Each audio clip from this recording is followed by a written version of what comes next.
work session for the Valley View Board of Education, December 9th, 2021. Roll call, please. Mr. Boyd? Here. Mr. DeGroat? Here. Mr. Gagline? Here. Mrs. Iser? Here. Mrs. Valenti? Here.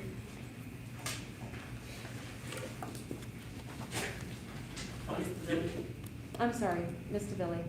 Here. I'm the one that usually forgets her. All right, agenda item 2, building project discussion. So I'm going to take this and hand it out to everybody. As we've been working through the building project, we've been following the scope of what I've instructed to follow. And so I just want to go over some quick things, and I can hand this out. This is a different handout. Mr. Shaw, yeah, that'd be great. That'd be an extra copy for people. So why we made this decision along the way, doing the cost analysis and I kind of try to be an English teacher self where I can cite where some of these things came from. So when we have discussions, you know who to direct questions to. We're getting 27,000 square feet more building for less money. We're spending $24.1 million for a K through 12 compared to $26 million for a K5/9-12. The state has guaranteed our funding for the 6-8 wing now. And the state has agreed to pay for increased inflation if we build the K-12 facility. It's cheaper to build the K-8 wing now, a 6-8 wing now, than it would be if we wait due to inflation and a higher cost. There is no additional tax request to finish the building. With the original scope, we were going to have to ask for a tax request sometime down the line to complete the 6-8 wing. The schematic design is in line with community and committee meetings. LFIs are still possible. We do have more PI funds available, and low interest rates expected to beat inflation in construction. There are considerations for changing now. If that's something we want to do, and that's been my understanding, is that there's a concept to possibly look at changing that. One would be an opportunity for more consensus, to get even more feedback. The OFCC amendment of the project agreement is not guaranteed, so we would have to get permission in this project. We are not the sole owners of the project.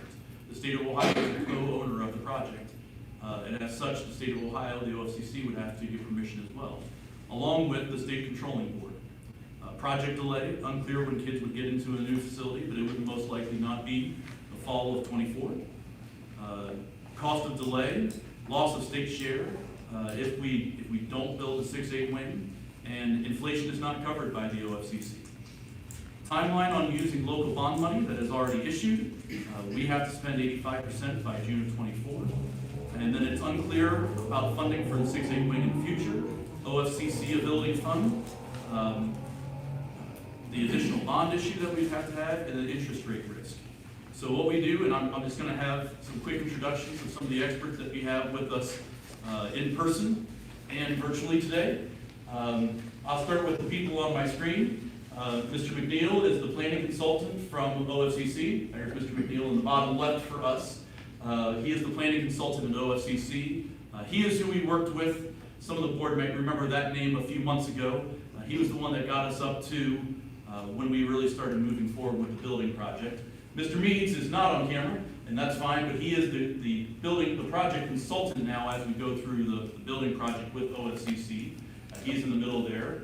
And then Ms. Prinzhorn is in our upper right. She is bond counsel from Bricker and Eckler about securing the bonds and has a tremendous amount of experience in this field.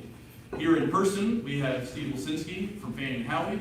I think most people in our community have probably had some experience with Steve now for a while. He's been here for about 3 years now. Right about 3 years now, as we've been working on this.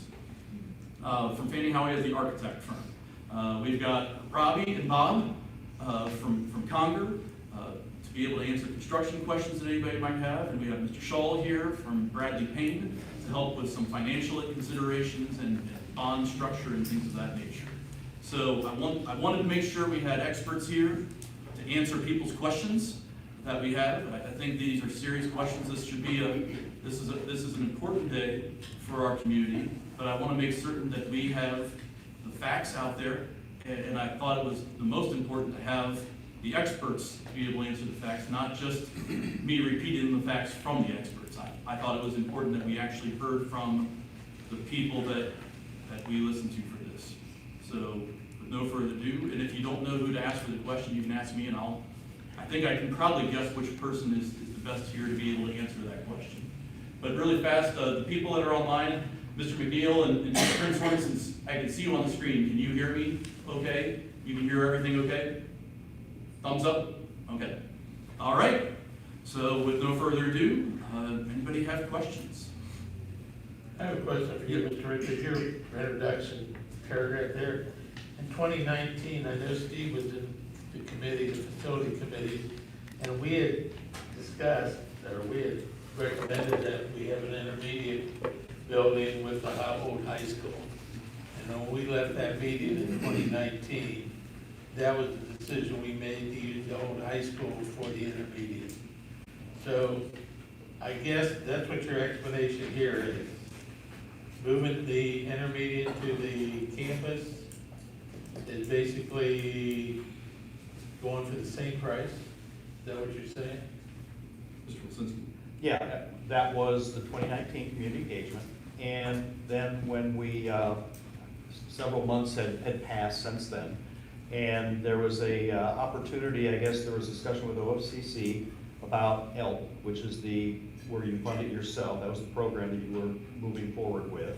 And the opportunity came that you would be able to move with CFAP. That was, you can be funded now. You were already locked into an ELP plan, but the CFAP was a new agreement where you were able to then enter in with OFCC under the newer cost set for that CFAP agreement. Because that newer cost set, it afforded the project additional cost per square foot that would be co-funded by the OFCC at that same 60-40 split. And all of that information was then discussed and then presented, and the board elected to proceed with that CFAP plan. And Joe, if I stated anything incorrect about on the OFCC side, please do interject. I guess my concern is, I wasn't on the board until April. And so when I had heard that this was coming about, I was concerned that we had met many times, and we're talking 30 or 40 people in that committee, and we had made that decision to use that for the intermediate. And I never could understand, and that's why I'm trying to find out how we went from this to that, after the committee was emphatic that we use this high school for students. And so your discussion. This was not my decision. But I mean, I'm just the messenger. That's why I said you were in the meeting with Yes. us. My concern is, I wasn't on the board at that time, and I'd be stating the same thing unless you can convince me, and that's why I'm listening to Mr. Richards here and what he's saying there, going contrary to what that was discussed, and that Mr. Klein and myself were the board representatives on that committee. And we had quite a few meetings on that, and there was a lot of discussion on that, especially using the high school for students. So, okay, thank you. Mr. McNeil, if you can hear me, maybe you can help shed some light on the change in dynamics of what happened between the original ballot language versus the change in the scope. Is that something you can talk to a little bit of some of those dynamics? I can tell you, can you hear me first of all? Hold on, let me turn up the volume.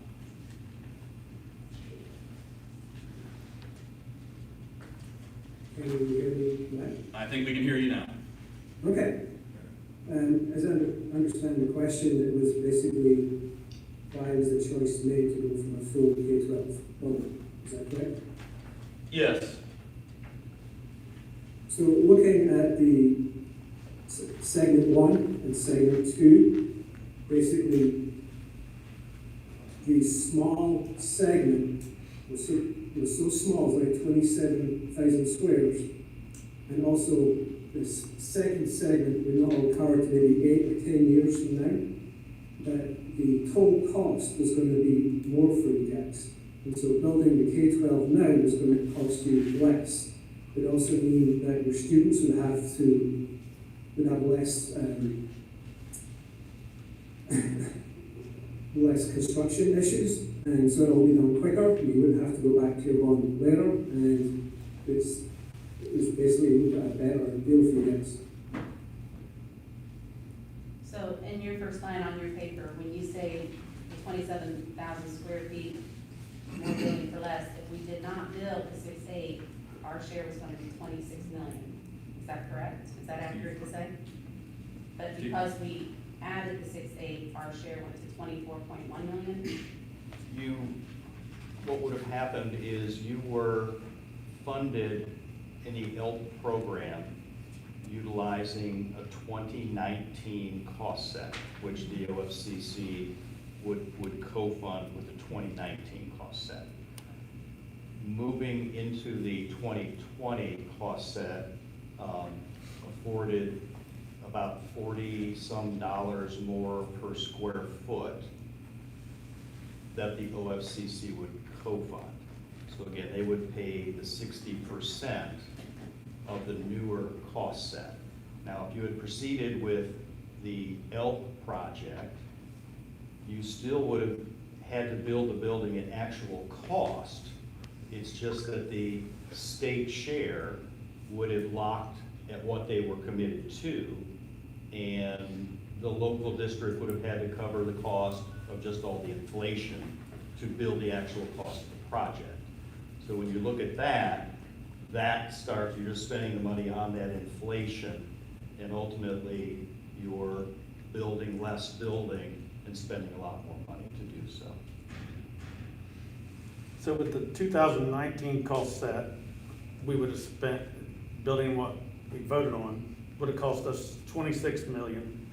And with the cost set of 2020, would cost, with the 27,000 more feet, square footage, would cost us 24.1. Your share, yeah, again, looking at So that K-12 almost piece. savings of Right, that K-12 piece. 2 million. For, Right, is ultimately less money because of the fact that you would have had to pay for the inflation cost because you were locked into an older number. So we get the 2020 cost set. Correct. By adding that. By going into the next, yes, into that master plan.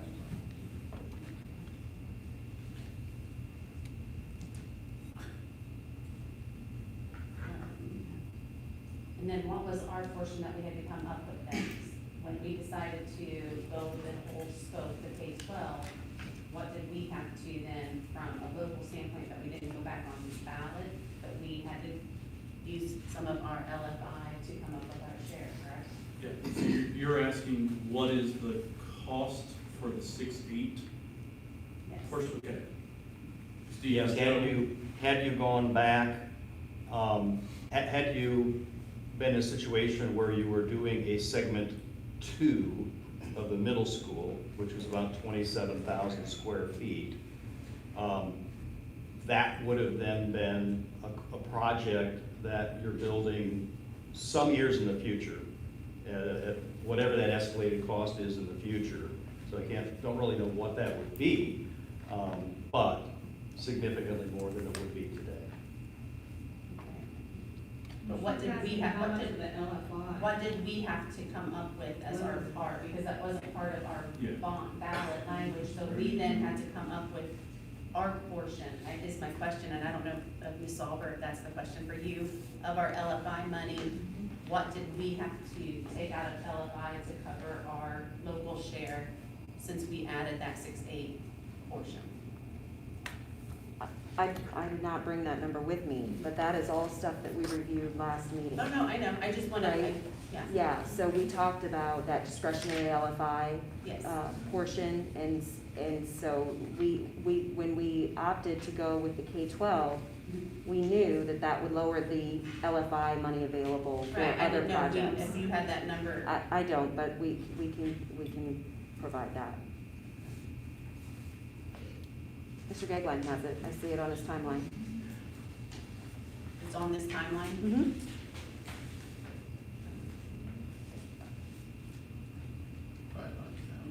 did it take us down to 500,000, or did it cost, it took us down to 500,000? Correct.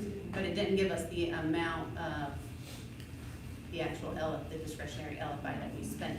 It just left us with 500,000, correct? We started with 8.5 Started million. at 5.5 million, we went down to 500,000. I think it's about, if you look at the first number on that timeline, you have that there. Okay, yeah, all right, so in November 19, we had LFI, it was 5.5 million. Yep. So it was 5 million, it took 5 million of our LFI to go ahead and move forward with the entire scope of the project. Is that, That's correct. okay.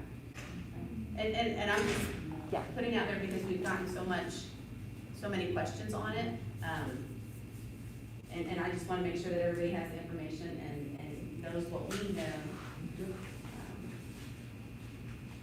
So, does anybody else have any questions on that portion? Because I have a couple questions, because it has been raised out in the community, can we stop this portion of the building project? And I want to know the ramifications of that, and I don't know if that's for Mrs. Principal.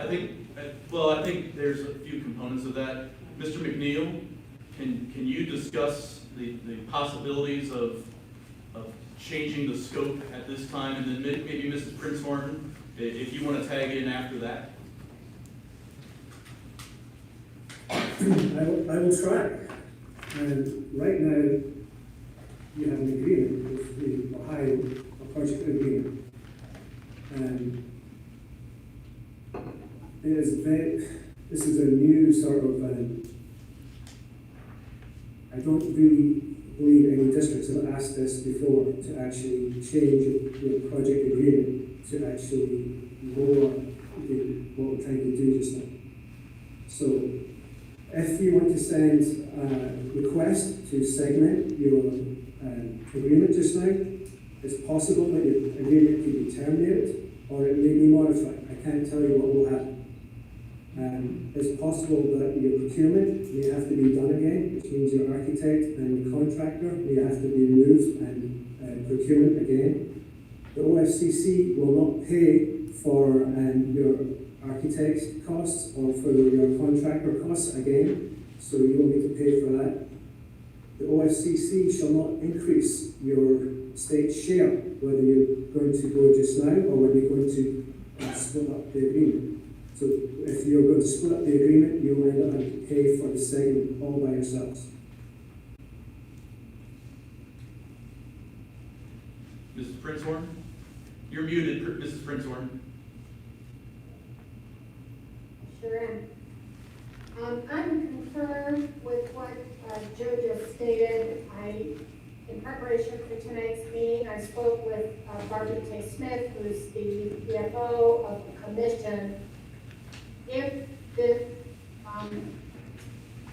step backwards were to occur, there would have to be an amendment to the project agreement, and that would have to get commission and controlling board approval, neither of which is guaranteed.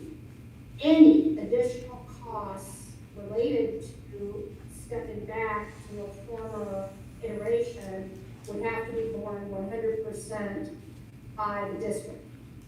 The other thing that I would tell you, and remember, we're talking about the IRS, so check common sense at the door. They have fairly stringent limitations on your ability to borrow at tax-exempt interest rates.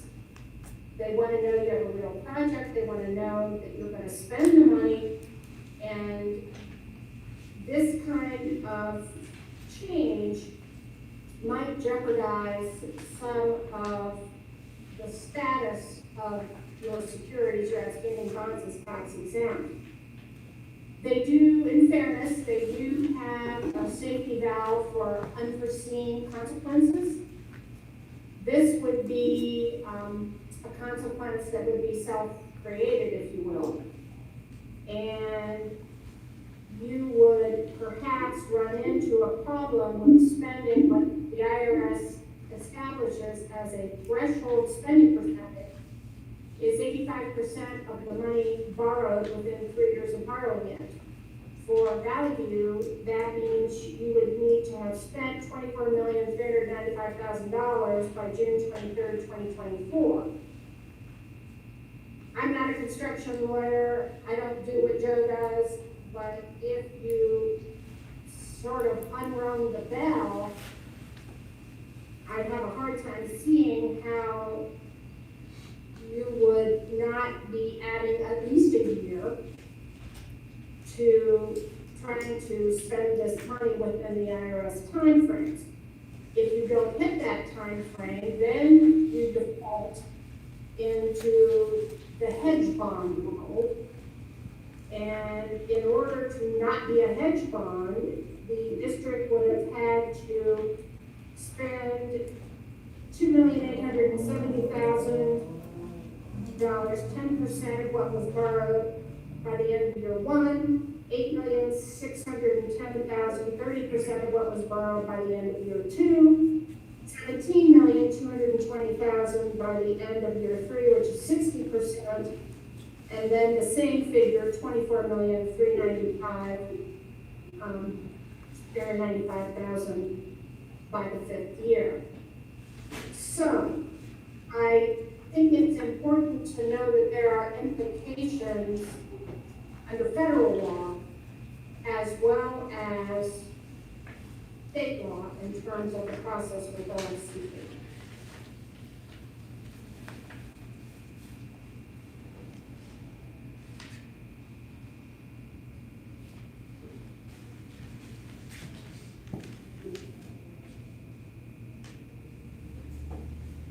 We need this approval in December, correct?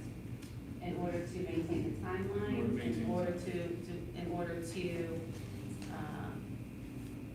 avoid any inflationary costs. Can somebody speak to that, why this can't be? That's probably either Steve or Ryan, I guess. And I can start. I mean, we're trying to maintain a design schedule, and of course, that's the first step in getting to your timeline to meet all of your financial goals and not any penalties. But we're also trying to meet our design timeline because we want to align properly with the construction management team so that they're able to start at the correct time too, because the construction time isn't just a finite amount of time, but a lot is impacted by when you're able to start and how your start time may be impacted by winter conditions, which could affect cost or time. And maybe I'll just kind of turn it over to you guys for that. Yeah, to be able to start a project at the right time of year will literally save $100,000 in winter conditions for, I mean, we're talking 211,000 square feet, whether that be hot water or blankets or tinting from masonry. But to me, the bigger impact, I mean, that's all significant.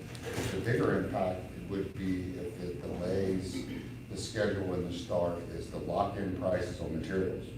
I mean, our uphill battle at any given time in this industry is the volatile material market, the materials you can get. I mean, we're even going so far as ordering them out of DD phase to be able to save money, lock the manufacturer in, and get them in at this price rather than this price.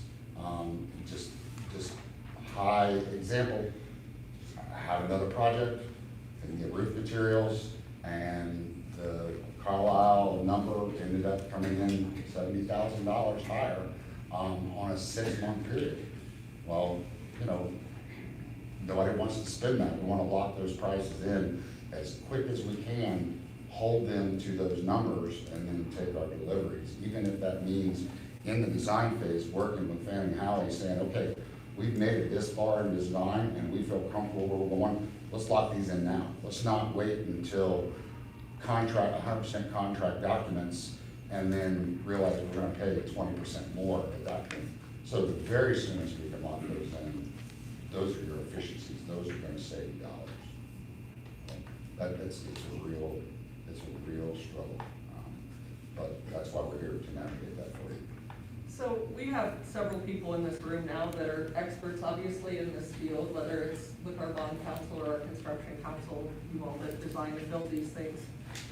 If we go back to, when was that, February or March, when we decided to make this change, in your professional opinion, was the board fiscally responsible And were we making a prudent decision when we decided to go ahead and put our 6 through 8 students in the same building with the rest of us in new construction, in state-of-the-art learning spaces, 27,000 more square feet for millions of dollars less?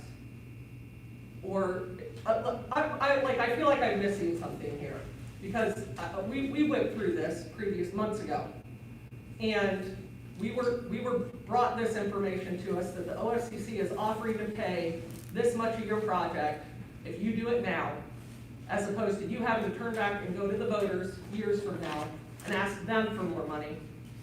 And we can give you 27,000 more square feet, and we can do it for millions of dollars less. I'm having trouble understanding why we wouldn't have made that decision or wouldn't continue to make that decision over and over again. I don't think anybody's here, it's to get the information, not only for us, but for the community that has these questions.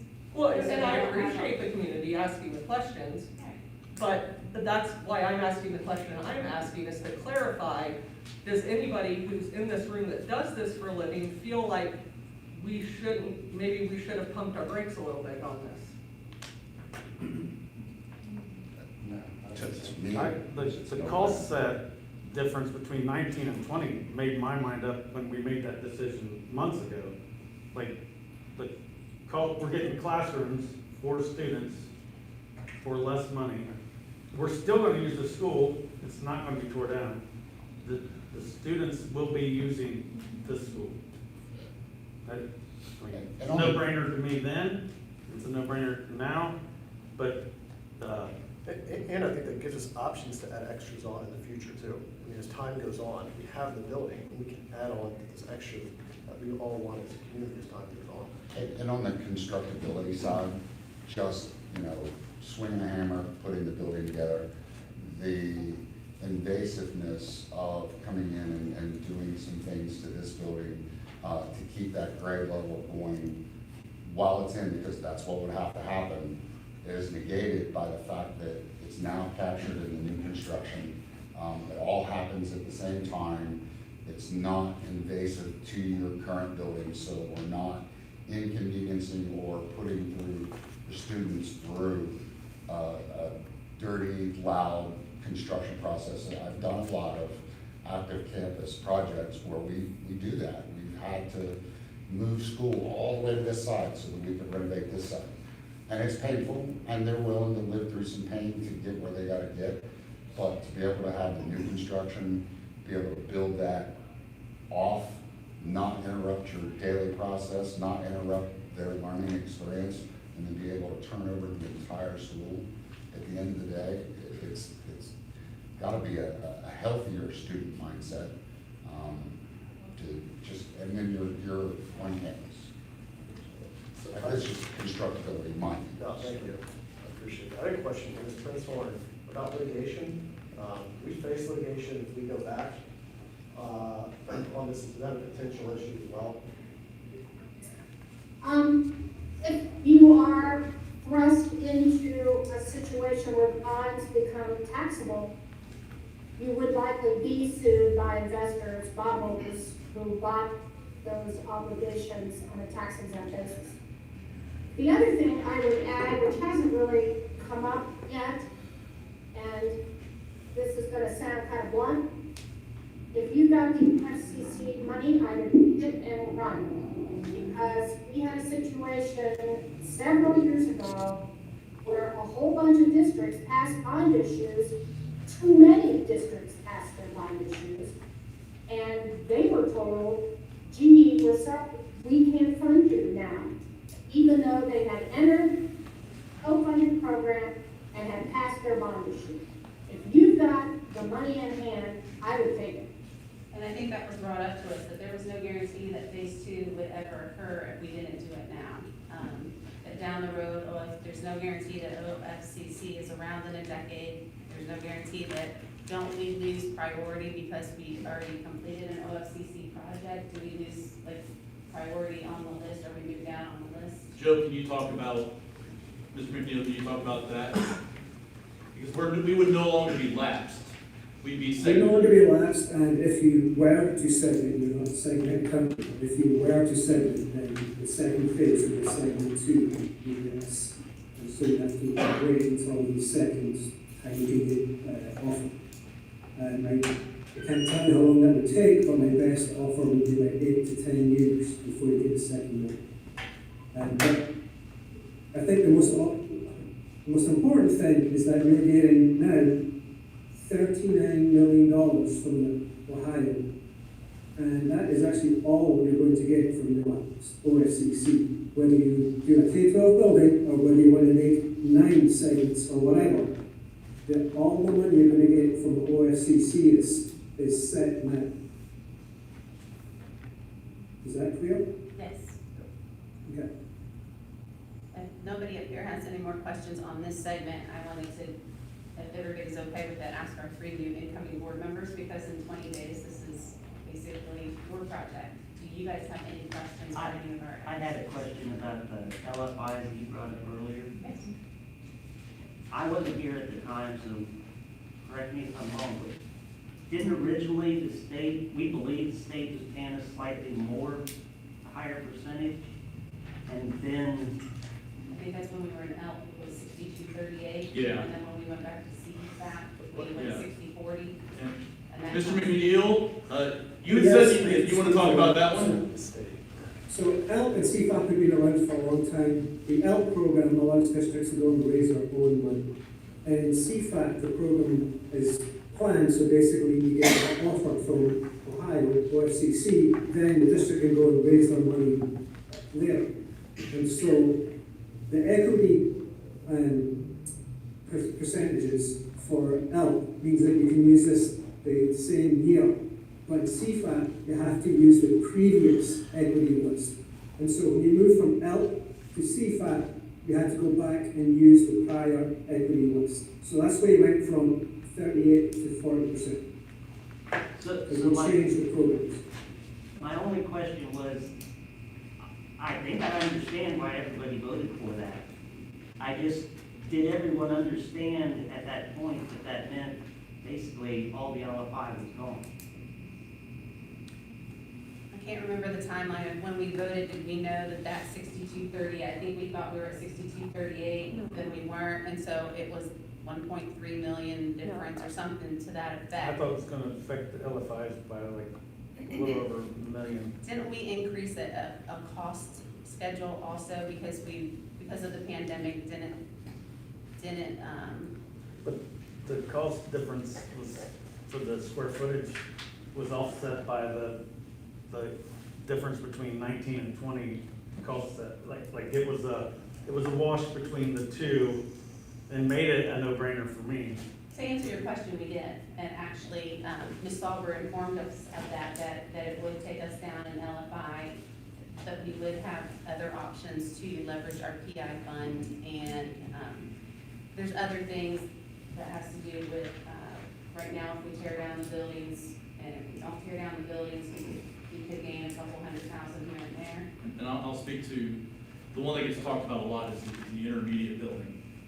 With the intermediate building, man, I'm gonna have to forget, Steve, if you remember right offhand. But I believe the local share, the current cost includes, the current project agreement includes the cost to abate and demolish the primary, the intermediate, and the junior high, obviously not the high school. The local share of the intermediate, if the 40% of the local share is about $800,000, I'm rounding there, I think it's a little bit more. Yeah, it's a little bit more, it's. Yeah. It's, Actually, I think it's 800. pretty close to $1 million. Yeah. So what would happen, and Joe, you can correct me if I'm wrong, if we didn't tear down the intermediate building, the state would take back their 60% of the cost for tearing down the intermediate building. That makes sense. The state of Ohio is saying, well, they'll pay for that. If you're not doing it, we're not paying for it. Makes sense.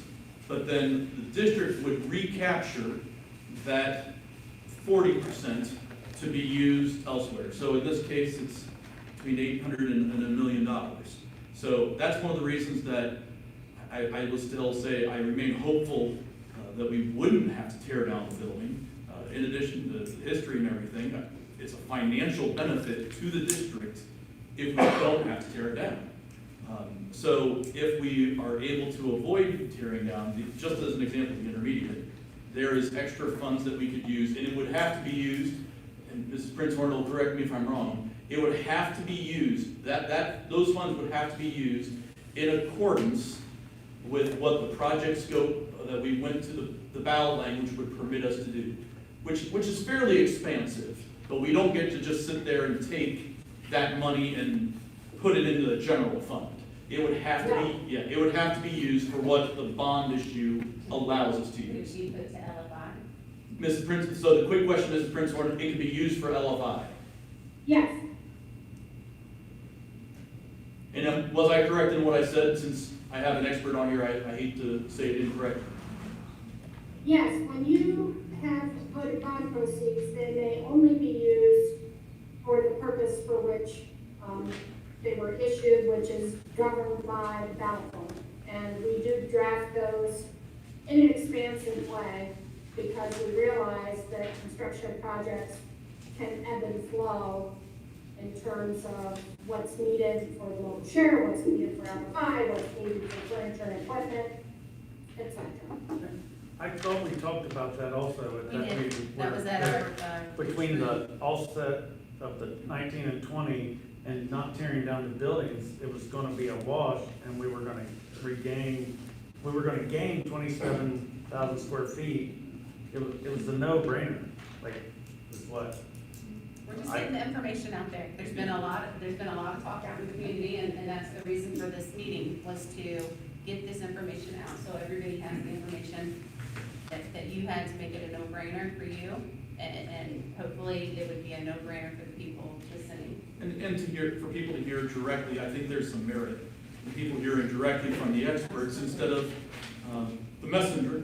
To hear directly from the experts, I think it is helpful as well. Well, I think to leverage that LFI and not have to go back to another bond levy with inflationary costs in there is massive. It is significant cost savings for the district. And I genuinely believe the best interest of the taxpayers. I genuinely believe that. It's part of the reason why we made that decision, or I made that decision. And you get to be a part of, you've got the experts here, you get to ask for them. I don't mind. I mean, I'd like to say. I don't mind, well, I wanna see if our three new board members have any questions, and if we have time, I don't mind. More questions to You're that. missing the point that the community, the residents were all right with. They chose the segmented project. They knew what the future would hold with that. If we chose a K through 5 and a 9 through 12, and this building was to have students in it, real students in it, butts in the seats, 6 through 8. That was the agreement. You know, and that, you say all the things out in the community, you know, you have coffee talks, you go out into the community, you hear everything that's gonna get them to vote, get that many more votes to pass it. That you leave the high school intact, and it has students in it. That is away from the pipeline. All the little tidbits, and then you turn around, once it's passed and you've got the money, then you turn around and completely flip-flop the plan. Well, I They mean, I were all think right with segmented. segmented with the end result of all kids being under one roof. We never said that this was a one and done, we always said that this was 2 segments, and correct me if I'm wrong, we didn't want it to be too expensive to do. The footprint was gonna be the same in that layout, we were gonna make it all one The eventually if mechanicals we were gonna be could. there for everything. Yes, The that's intent to add on. So the end result was always going to be all students under one roof. We got $8.5 million in LFI, extra money. And clarify exactly how much of the $8.5 million is now gone with this plan. 5.5. You said it was 5.5. Well, some of that LFI Some money is that already was earmarked for already additional earmarked for classrooms. additional classrooms, and that amount was how much? Is that Two two something? It made it almost like 5 point some. So put down to 5.5, and so we just heard that when we went ahead and did this project, it took 5 million of the LFI, and put us down, but we knew that we had avenues to leverage and Yeah, leverage PI. to leverage PI. So I'll respectfully, I don't wanna say disagree, but the end result was always to get all of our students under a K-12 roof. It just was going to be segmented instead of, and I guess we thought, well, from a construction standpoint, instead of having 2 construction builds to live through, which my husband works at Middletown, and that was a lot. That was a big thing. I honestly thought that this was a great idea to get it all done at once. Not having the LFI, I think part of the reason we're here, and if we're not ready to move on to this next phase, because we have 45 minutes until we start the next part, is can you talk to us what tonight's vote locks in? Does it lock in exactly what we see on the design paper, or is it locking in square footage? Can things still be manipulated after tonight? And maybe that's a question. Yeah, we're at, oh, you had a question I have- before we start? On this, it said, if doing this, the state's gonna cover the inflation from 19 for the project, correct? If we went back to the 19 numbers, the inflation would be on us. Well, I don't know that you could go back, but had you proceeded, yes, The the inflation would be inflation on would have us. been up. Had you proceeded, the inflation. would I have mean, been that's up. big to us now, like, Right. Significant, it's Right. like to do with inflation. All right, so before you answer my question, Mr. Rudd. Yeah, I actually had a number of questions, probably already read them, but, and a number of them were answered. I want to thank bond counsel for making it very clear where we stand in terms of, I mean, we've sold bonds and the clock's running, and it doesn't sound like we have any option to revisit this project. That's what it sounds like to me. And you're a respected lawyer from a respected firm, so I appreciate that. It doesn't sound like we could go back to ELP. It doesn't sound like we're ever gonna get that 42%. I think it's what, 62%. or 62%, right, yeah. Doesn't sound like we're ever gonna get that 62%. We're where we are, so we missed that boat. Now, one of the opportunity costs that we had, that now we find ourselves in a situation where obviously we got this building, and there's a couple $1 million gonna need to go into this building. But we don't, if we don't have a choice, because we're going to blow the budget, we are going to blow the deadline, we are going to risk litigation if we end up in a situation where these bonds are taxable. These schematics were presented, the email was what, the 29th? The email was the 29th. We are here today, and the board has to approve it because you don't have any other option. That's what it sounds like to me, because we're up the creek without a paddle if we do not go forward. My question is to the board, do you even have a choice? Is this your decision? If the decision is at the 11th hour and you don't really have a legitimate choice, or else we're toast legally and economically?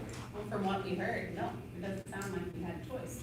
I mean, to answer your question, and these were questions that we didn't know. When this was raised in the community, pump the brakes, we heard pump the brakes, we didn't do this. And so that's why we wanted everybody, all of our experts here to say, is this even an option? And so, no, it doesn't sound like it. But then also, for people to hear, and you may not agree with it, why did we make that choice back in February? Why did we move forward? And it was because of everything that you heard, because we locked in and inflationary costs, the construction, not having 2 construction bills, having to go back to the taxpayers and try to pass another bond and things like that. Well, yeah, if I can't ask you all to answer the question of whether it was a good idea or not. Now, I know there's opinions on it. Some people say it's a no-brainer. Some people can't see any other reason why this wouldn't be the way to go. I think you're gonna hear in the community their other views on that. But I mean, to quote Hillary Clinton at this point, what does it matter, right? I mean, if this is not a legitimate decision, because if we don't do it, we're going to blow our budget and blow our deadlines and run the risk of litigation when our bonds become non-tax exempt. I don't know that you guys do have a choice. So that will lead us into a question that when I was speaking to Mr. Gagline yesterday about this, he said something, because he wasn't on the board when this was approved.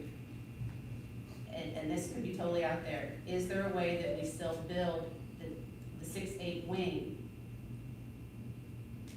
The whole reason we're here is because the community is upset that we're not getting things that they think we need in the new school.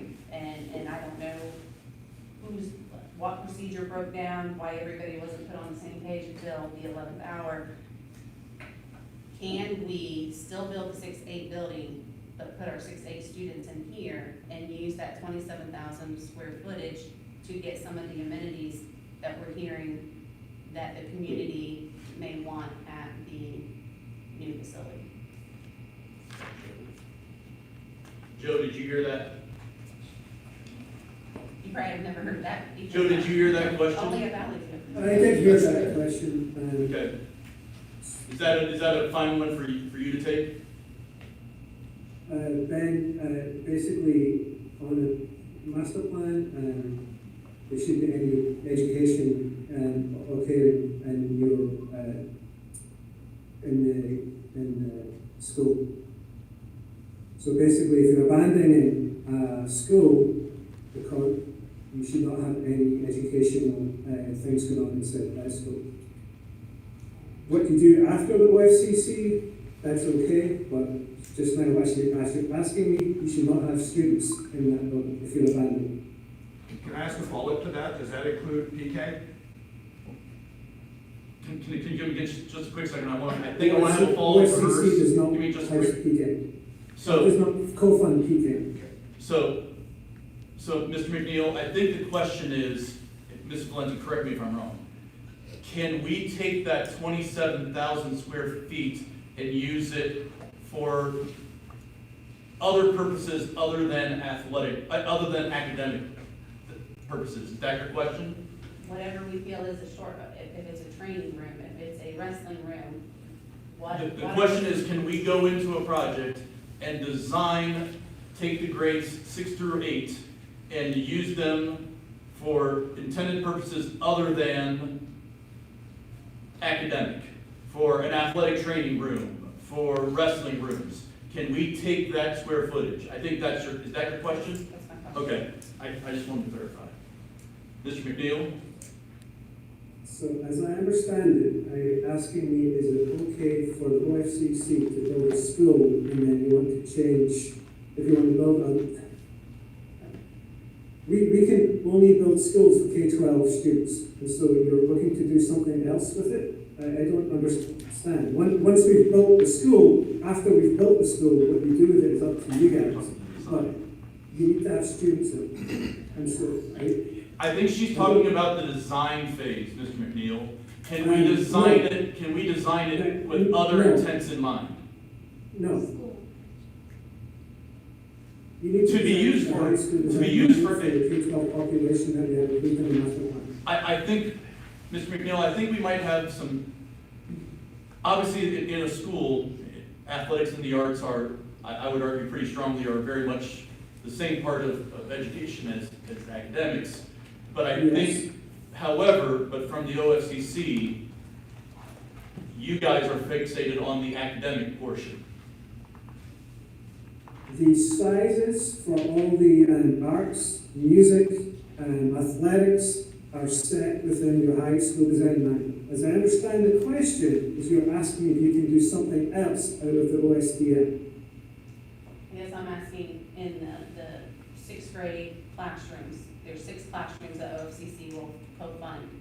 If we made it one big open classroom, that after OFCC left, could it be used for another purpose? So could you design for an academic space, but have the flexibility to Use it for something else. use it for something else?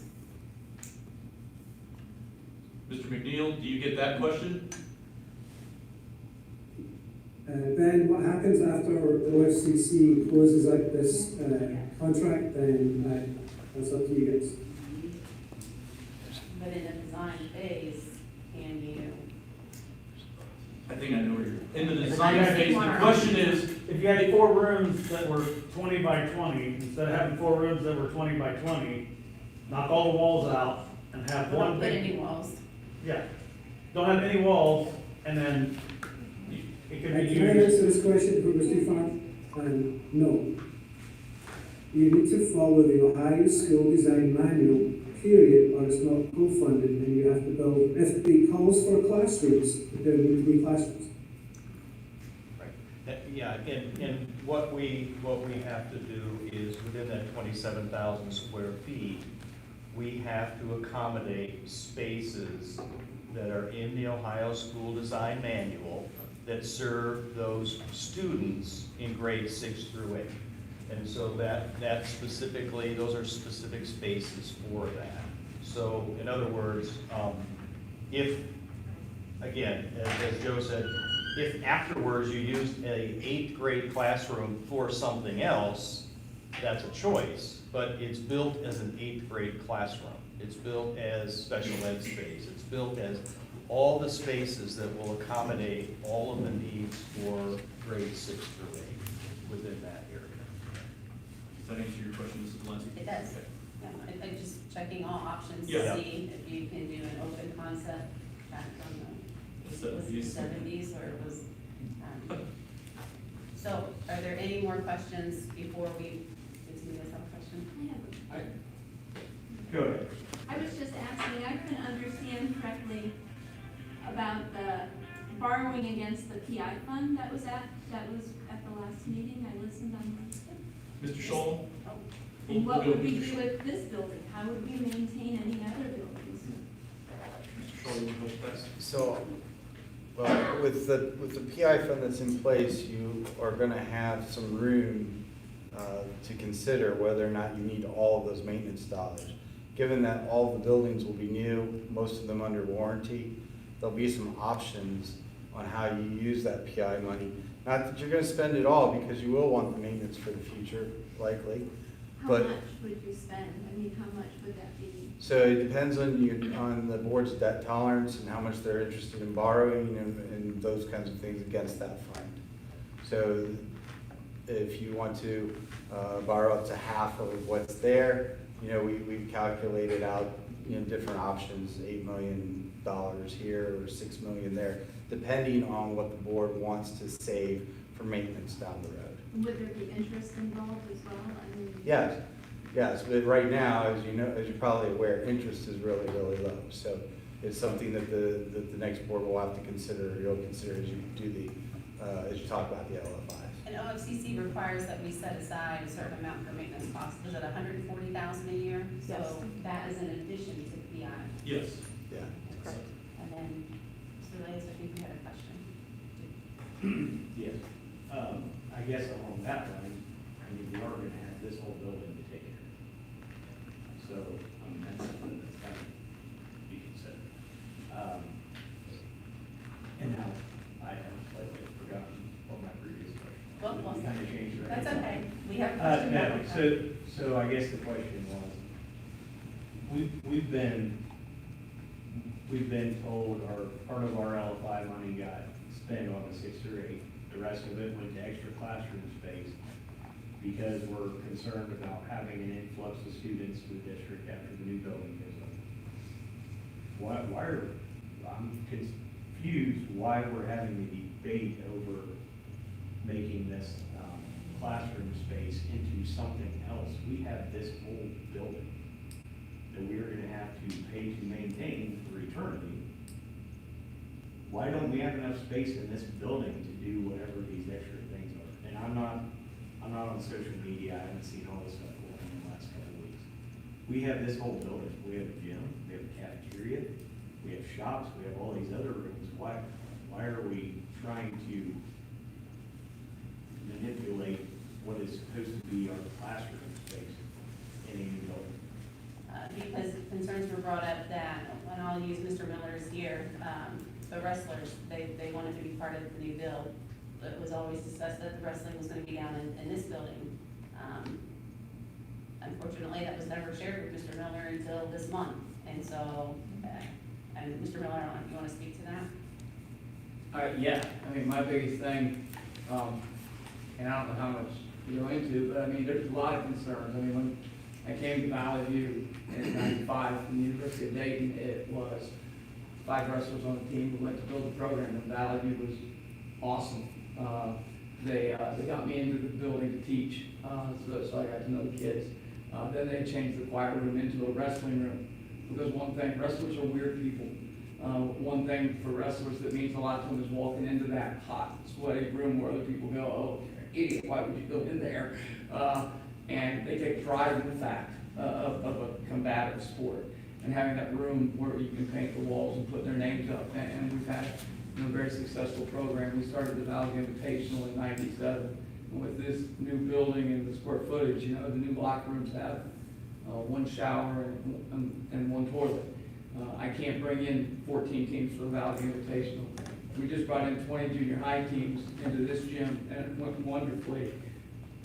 I can no longer do that if they went junior high gym where it has less seating than Farmersville does now, or again, the one shower, it becomes an issue, because in wrestling, we have to have showers because of the skin issues. Again, losing kids, I know, last week when I met for the first time, and I'm gracious enough to be called in at that time, and one thing I said to them is, Jimmy Lawson someday will go to the moon to wrestle, but so many average kids, and I can go to your Dale Snyder and Matt Gutierrez, who both passed, but didn't have things in life as easy, and they gravitated towards that sport, and we could pull those boys in, and they could graduate high school, and that was a large part of it. But if they had to, walk in January and February to a different facility, I probably wouldn't have gotten them. And the idea of going backwards is a big thing. You had a wrestling room in the school, like Brookville's new schools, it has this room that they share with the pitchers and hitters. And so again, it's just a huge, and this is, I be careful because I talk too much. So what's our current plan, which the wrestlers would be in this building? It's where? In the cafeteria. So the current cafeteria, at least that's the idea. Well, was that not shared with the building committee, or were you on the building committee? But we didn't talk about the current high school. Oh, you didn't? Because that was coming down the road. We were talking about what we had the funds for with the new building. So, because we have to get going on the new building. The timeline is what they've said. Can I ask, before we had a 6-8, when this was gonna be the 6-8, where were the wrestlers gonna be? Because they wouldn't have been able to be in the cafeteria, because we would have used that cafeteria for 6-8. Probably kept the wrestling room where it is. Down here? Yeah, this is the current wrestling room. And I will say, and Coach Miller and I have talked, I used to wrestle, I was not good. I only was pinned one time. For those of you that don't know wrestling, that doesn't mean I only lost one time, it means I was only pinned one time. There's a major difference between the two. But the state, Mr. Wasinski, if you can kind of, or Mr. McNeil, if you can talk about what the state co-funds. But I will tell you, I think our wrestling room, and Coach Miller does a fantastic job. He truly does, and I love him dearly. But I think our wrestling room right now is too small. What's our gym here gonna become? A performing arts space, because there's not a performing arts space that's allocated by the OCC. Or is our new building, audit, or cafeteria still going to be a Cafeteria. No, it's just a cafeteria. And why did that change? Because we went to Cary, Ohio. to Yeah, see that. because- Why did we change from a cafetorium to a cafeteria? We needed more LFI funds to go with the 6 through 8. So other things had to go. And we So also it- don't have industrial art. In the new building, we have a STEM room in the new building, which we haven't determined exactly how that's gonna be used yet, but no, we have a space dedicated for STEM in the new building, and whether that's industrial technology, whether that's computer science, we're still working through that. So But there is a space in So I there. guess part of the discussion is, and that was my question, was how often, because to answer your question, then there was already also concerns of training room space. So I think, and I don't know, because if it was a shared building committee, and we haven't been a part of the committees, you were gonna give a training room space down here. Yes. What was gonna be the training room space down They here? could have any classroom they wanted. Actually, my thought would be this room, actually. But well, Yeah, it's Nikki. here, yeah. And I also met with Mr. Richards and Mr. Marlette, and we actually came to an agreement that they could maybe get us up to 500 square feet up at the high school, because our goal is to see every athlete out of that high school. We just didn't think it was smart or prudent, or we would lose a lot of kids if they had to come to this spot when that high school is out there. You see what I'm saying? You know, it's like 802 feet from door to door, but then they would have to come back down here. So that was our big concern, is we just wanted to have a central location out of the high school. Because as of right now, you know, our sports are spread out all over the place. And we have discussed that, and we will talk to you guys about that. We're looking like we might get that. And so that's my question, on the drawings that we were given, it still has training on there at 236 square feet. What we vote on tonight, though, that can still be manipulated, correct? Yeah, we're at schematic phase. Now, we are also working within the parameters of the sizes of spaces that are in the school design manual. So if we start requesting to do things outside of those parameters, then we would need to engage with OFCC and see if that's something that would be approved. So I don't know if it would be or not. So OFCC says that training There are rooms certain can only be sizes for 236. rooms, correct? Yes. Tells you what size of the. So, let me help navigate it, please. So, what I work with some people, in athletic spaces, if you look at the color maps that you have, athletic spaces are in purple, okay? So, some people have heard this a little bit. Athletic spaces are purple. How we chop up that purple, there are certain limits we cannot go below. But how we chop up that purple is really up to us. So there's people, they chopped up the purple. One of the things that you're gonna see on there is a multi-purpose room of, I think, 950 some square feet. They thought that was necessary. So one of the things that we might go back and say is, hey, well, maybe that's not as important. We'd rather take away that square footage, add more to training, add more to storage, put some more bathrooms in, stuff like that. But we don't have the ability to add more square footage. How we chop it up is how our call. But we can't just add square footage. There's a cost to that. Does that make sense? I know people don't have a color map, but we don't steal for, there we go, like that one, right? Just like that. Yep. So he is able to, you just have to take purple from purple. and Yeah, you're saying we take that purple from OFCC purple. has And to we need approve to, that. we need to then talk about why we're making the change, because we're at a certain point right now, and we've had the plan reviewed. And so we need to talk about, here are the discussions at the district level of how you want to utilize the space, present that, make sure that we have concurrence of what that is, and then we move forward with that in the So next why didn't we phase. do that ahead of time? Why didn't we meet with the trainers and wrestling and all of the people? Why didn't we do that before we got to this, or you just don't normally do that until after? Well, we are working within the size parameters that are within the manual. So if the size parameters, and it's a K through 12, is there 230 square feet for 6-8, and then high school, and then There's one. just one There's period one through the whole thing? Yes. So you can vary from what the state is saying you can do. So if they wanted a training room, you have a minimum from what the state says. But if they want a larger one, would you get in contact with them? Would you have discussions with the people from the departments and the staff? I mean, that's normally what you would do. I know that happened at Dixie. Everybody they talked to them, they said, this is what we want, this is what we can give you. We may have to expand it or something.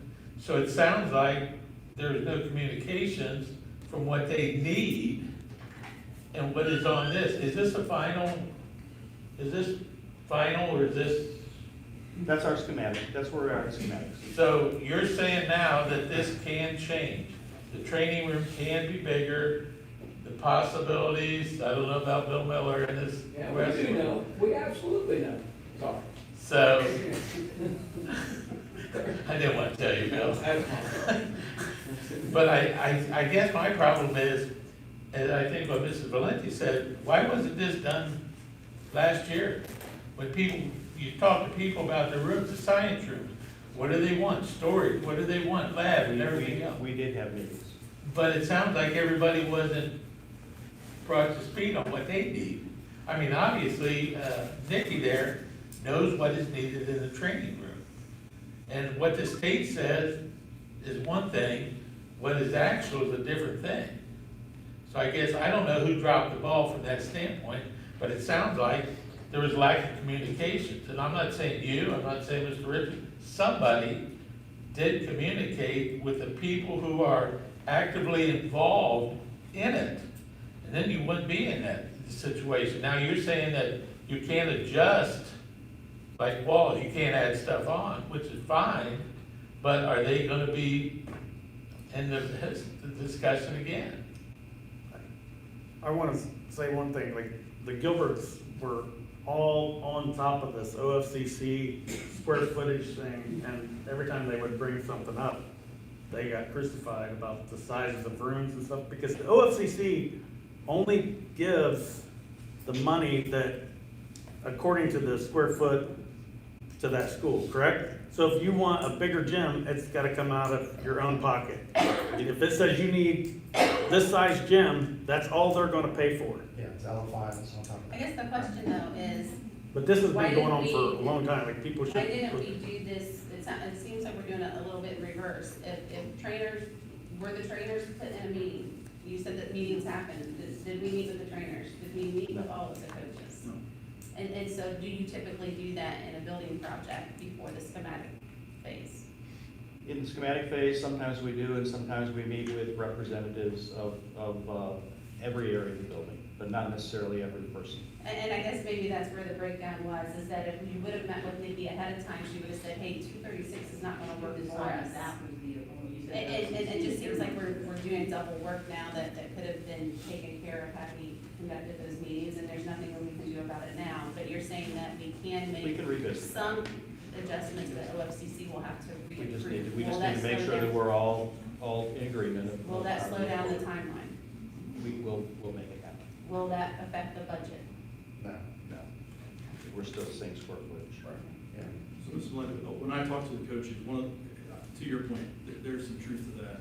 I think one of the parts was, we do have this current high school, there isn't a ticking clock for the design of this and the repurposing, because we have time to do that. The ticking clock was making sure the new project, the new building was getting going.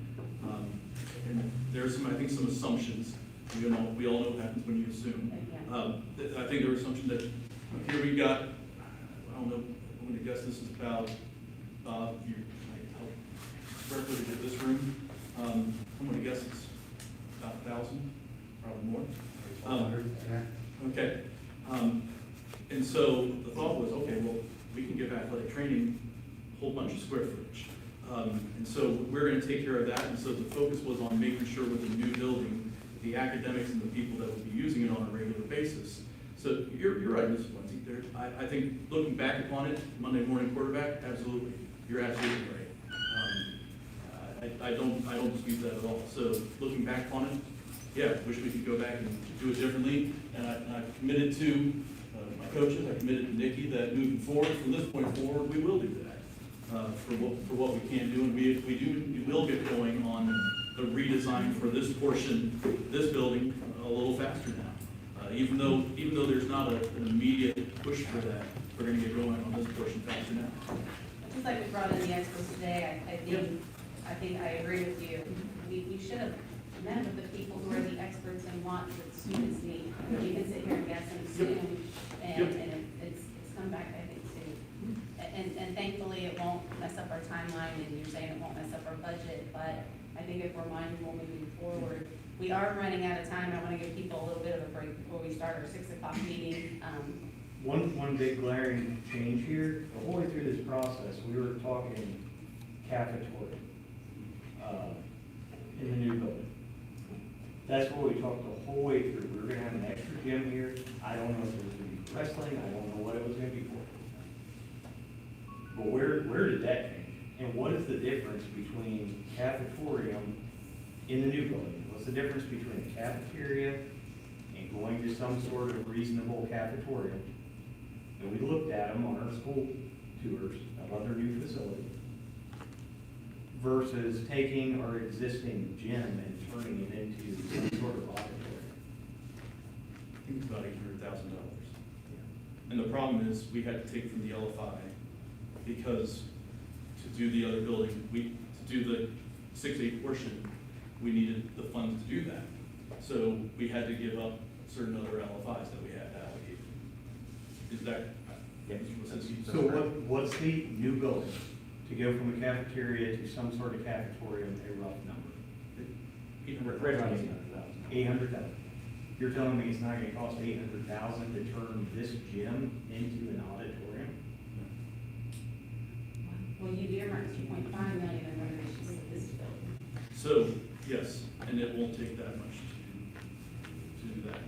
But we never. No, We so- don't know what's allocated for each project. So- But if we go back to what we talked about for a year or whatever, that opens up all this gym space for. We'd actually be able to host a wrestling tournament. Could the two be shared? I thought it was shared. We were still looking at having it still be a gym. Oh, yeah. That could be used for a gym, it was gonna be a multi-use space. At least that was my thought, of how to try to take our performing arts and still take care of athletics. No school ever has enough gym space, that's something that we always need. But So on one we- of the lists, you said you were taking down the hoops though. No, we're just gonna move the hoops. To extend the stage, we'd have to shift the hoops down. And to your point, I don't know when it switched from a cafeteria to a cafeteria. You were Yeah. on the building committee, so I No, guess so it didn't change. it with changed you. it changed when we went to the full scope project, 16. And so why didn't we just put that as one of the list of LFIs? We could do that. We can do that. Could we, Steve? I mean, I assume. I don't, I'm just asking because. It put you at that point in time beyond your bond amount?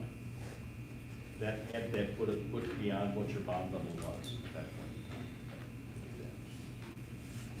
Did any of the new board members have any questions or anything to ask? I'd like to make a statement, if that's all right. I appreciate everybody's input here. A lot of us are in for the very first time today. It really disturbs me that we're not being as more transparent as we could be amongst the individual board members, teachers for the board, coaches for the board, community members, our taxpayers. Why is there so much confusion? To your credit, mentioning, why were we not talking to the people who know what we need at the beginning? Why is it so many community members are upset with the fear that we have overspent and we're gonna turn around and come back and ask for more money? Great explanations from the experts. Why isn't that information being disseminated to the community? That's my frustration. I don't understand. Great responses, however, the community doesn't know this. The vote was made back in February or March to switch the scope of the project. That also happened at the same time when we were dealing with the football situation. So the night that that vote was made was the same night that everybody was in the auditorium and we were dealing with some of our football issues, okay? So maybe in that light, people didn't necessarily recognize that the vote had happened. Then fast forward to August, Parent Square and website updates happened, and the following week, a story was written in the Germantown Press about the schematic designs being released. All this purple space, everything was released, it was put on our Facebook page. So I'm sorry that people don't feel like they're informed about it, or feel like the change in the process happened, but it's not a transparency issue. So the schematics were placed up there for them, but the reasons or rationales for why the different changes were made, that was made? There were representatives that were met with to make these purple space allotments. Representatives, as Mr. Wazinski referred to as. So this wasn't just something the architects just created out of nowhere. So representatives from our athletic department, including 2 teachers on staff, met to make those decisions, is my understanding. How do you know that? Because I asked the question. In open session? No, I didn't ask the question. I asked the question to Mr. Richards. When? Whenever I speak to him. We're not allowed to speak with him except through email. I can speak to him anytime I want to, thank you. I just. So what I'm understanding, How would we know that? how would you know what? We used to get this, and it hasn't, since the levy passed, we don't even get anything, and I think there's the last. The cost to produce that is unfortunate. We got COVID money, and we can't even hear you at home when we listen to these meetings because of the speakers are so We are, poor. and I'm sorry for that, we're doing, everybody's doing the best that we can. We publish all of the information in various sources, and we hold these meetings in public session. Nobody is withholding information. I've never had a single person in this community reach out to me about any of this. Not a single person. Until today, I had a coach call me. So I feel for what's going on, but there is a responsibility as a taxpayer to come to our open meetings. We're also putting them on Facebook so that you can listen live, and I'm sorry that there are some issues with the sound quality. I thought that that had been resolved with the various microphones that we have going on. We've made, that's new to my knowledge. We've made many changes. So I am happy and open, and you can get a hold of me anytime you want to talk to me or need clarification. I know Ben's office is always open. I know Laura's happy to talk to people. I know everybody speaks to people in the community. So I'm trying to better understand the frustration of. I just wish people would, Let's talk about where instead it is of, on the website. When you get on the website, where do you find building information? Where do you find the building project information? Do you know? Building project information. Yeah, where do you find the building project information? I will be very honest with you, I have not gone to look at it. I know that we have, because I get it personally emailed to me, right? And so, as a board member, but I will tell you that we have a brand new vendor. It's about us Yeah. I and know under where building it's updates. about us, and And it's building down updates. 18 slots to something that says building update. And then when you click on it, the last So- update was in September, But previous to that. and I it's appreciate not that, Lucy. At the end of the day, we made It's not decisions to transparent. save millions of dollars. And I don't understand why people are so upset about that. Because we are the investors, we're the lenders. Absolutely. And there's not enough information out there. Along with the state of Ohio. Someone put a picture on Facebook of the schematics, we've never even seen it. How did this person get it on Facebook? He got it from a bid. You know, I mean, why did we not see that first? but there's also bids put out there that we won't, none of us see because we've only have so much money. So there's gonna be many bids put out that will never be rewarded. So everything that gets bid out, that is not gonna get done, it's just not economical. You want that one just a little, really fast? We went back to the vendor that tracked out, that sent that out. It wasn't even a vendor that we reached out to. It So was- why wasn't that on our website for us to see as the, Well, that's when we were bidding out for that the it's all project. completely laid out, final, you're getting specs on Well- concrete, and we haven't even seen it. Well, we're putting our schematic design budget together, so we're getting input from subcontractors. So we get input from subcontractors. One of the subcontractors did share that information with somebody they shouldn't have shared with outside of it. They were doing us a favor by providing a price to us. But somehow they shared it with a neighbor of theirs, who, that neighbor took it and put it on Facebook, which never should have happened. Because it was not something that was for public knowledge, it was something that we had Why shared was to get a it? price Why back. couldn't we see that picture and bring up our feedback on it? It's still not on there now. Well, that's, Still I on the website. mean, that's something for the board to decide on at that point. So we are getting close to our next meeting starting, and I don't know of our experts who can stay, but I do want to thank you all for being here to give us all this information. It's greatly appreciated. I thank everybody for coming. This was to get the information out that people wanted to hear. And we spent, Isaac stepped out, and we had, we continued a really good discussion. I'm sorry, I had to go pick up my children for care. That's fine, but I'm letting you know that the discussion continued on. I think it's fantastic. I seriously, nothing is being hidden from anybody. Please ask. Everything is available, everything is public record. Please just ask. I am willing to talk to you all day long. All right, so with that, I'm going to go ahead and ask for a motion to adjourn. So moved. Can I have a second? Roll call, please. Mr. DeGroat? Yes. Mrs. Iser? Yes. Mr. Boyd? Yes. Mr. Gagline? Mrs. Valenti? Yes, we will start our next meeting in 8 minutes. Amen.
public participation? We need a floor to turn that in. If not, we're gonna go ahead and get started with the regular board meeting of the Valley View Board of Education for December 9th, 2021.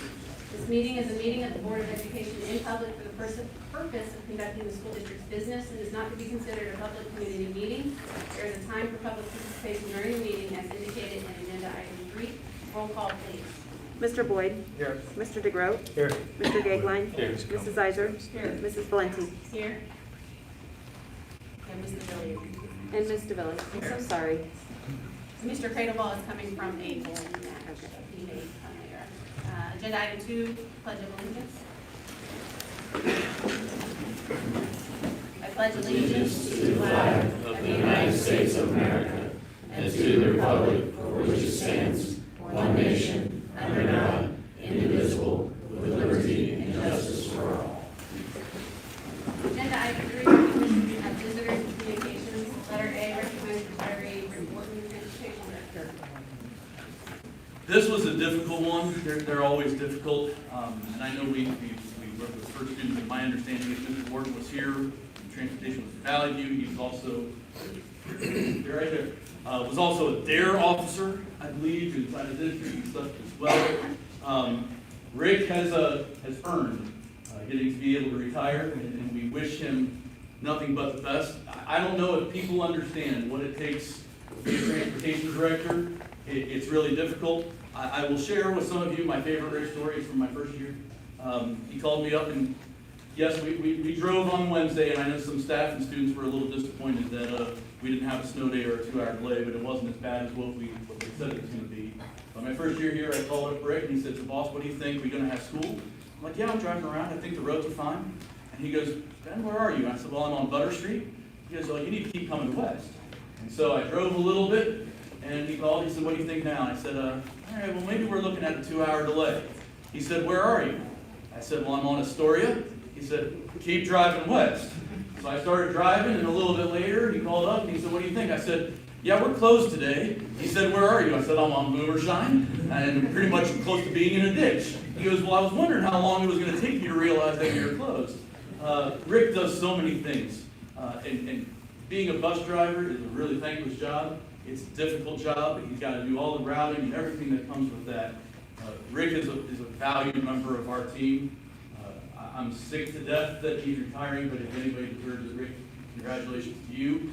His replacement, Mr. Ellington, is right there as well, so I just want to be able to introduce everybody to Mr. Ellington as well. He's been working here for about a month and a half, 2 months now, to kind of learn the ropes from Rick.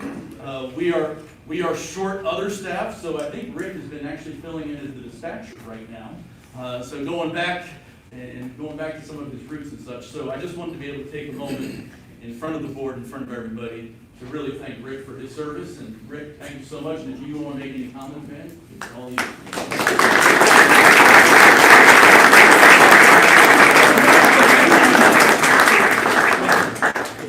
Thank you, I appreciate it. It's been some years tough, but it's been an honor to serve in several different capacities.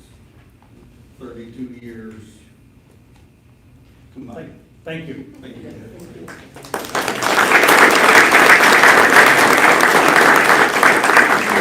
Just to let you know, half of the faces in here I had in DARE class. Okay. He's tired of hearing that. I'm so intimidated. Thank you for keeping our children safe every day, getting them to and from school every day. We appreciate it. All right, we have a little hiccup on B, so we're going to move to agenda C under agenda item 3, and we're going to do public participation right now. So first one we have up is Nikki Bennett. Do I come down there? You can, right there is fine. I already had kind of talked to you guys in this pre-meeting, but that's kind of why I'm here is when we first saw those, that square footage, which was brought to our attention about less than a month ago, and some of that is our fault because we weren't paying attention and we thought somebody else had our best interest. So in that time, we have both met with Mr. Marlett and Mr. Richards, and they have kind of said, looks like we can probably get you 500 square feet out of this. We're at 236, just to give you some reference. Our current training room is at 320 square feet. And our goal, as I said to you guys, is to see everybody out of that high school. And I just wanted to come and make sure that was kind of on record and make sure that was done. And I also, with everything we discussed earlier, with all the money we saved, could we not build a restroom? That's all I have to say. And that's pretty much all I wanted to say. We want to do what's best for the kids, obviously. And at one point, we worked out of a room that was about 180 square feet that Spencer, I asked her today if she remembered it, and it was just uncomfortable. So having that more space, a lot of space and being able to work, we've added a whole nother school, now the junior high school will be up here as well. So that's all I have.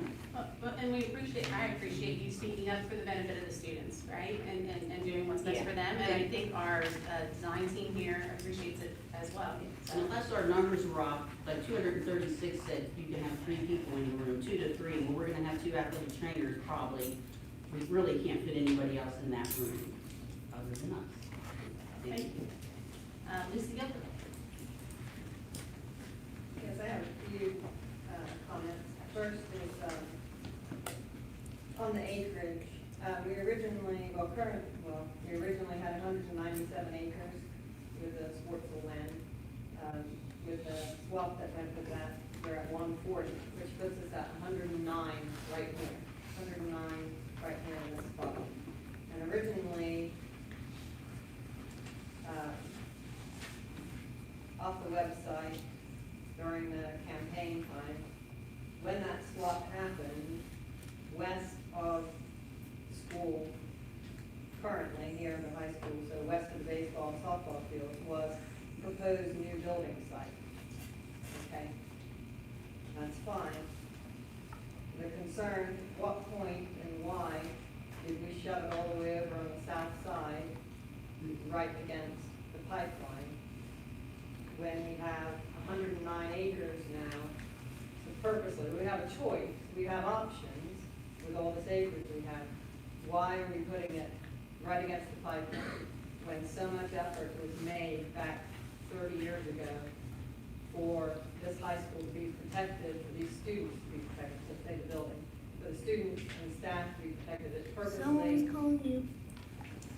If you think of how the pipelines come down through the old railroad bed, there's a reason then that one branch is off east and goes across Clayton, and it could have easily have gone from that station there, continued on south here to where it ends up.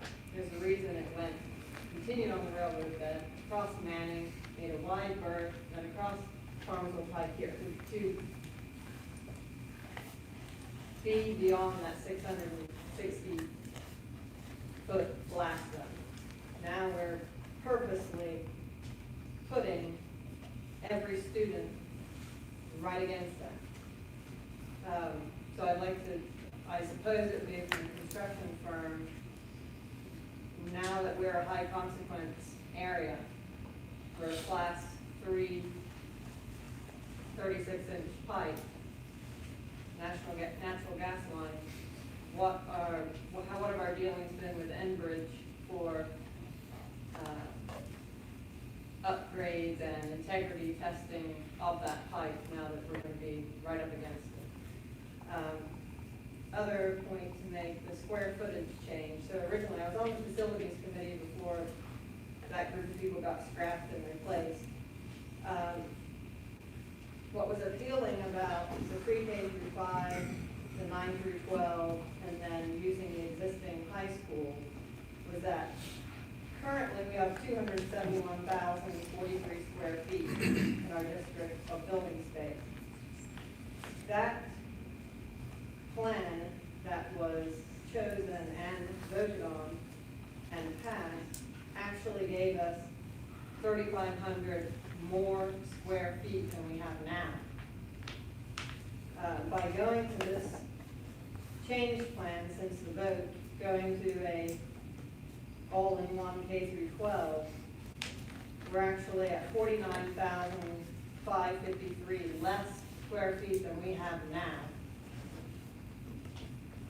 So I would like an explanation of how that's beneficial, and then all the spaces we're losing because of that.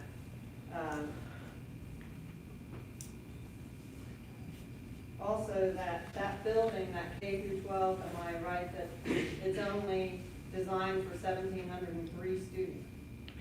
And we currently have 1,825, 1,838, something like that. And my last point is my concern with the no industrial tech.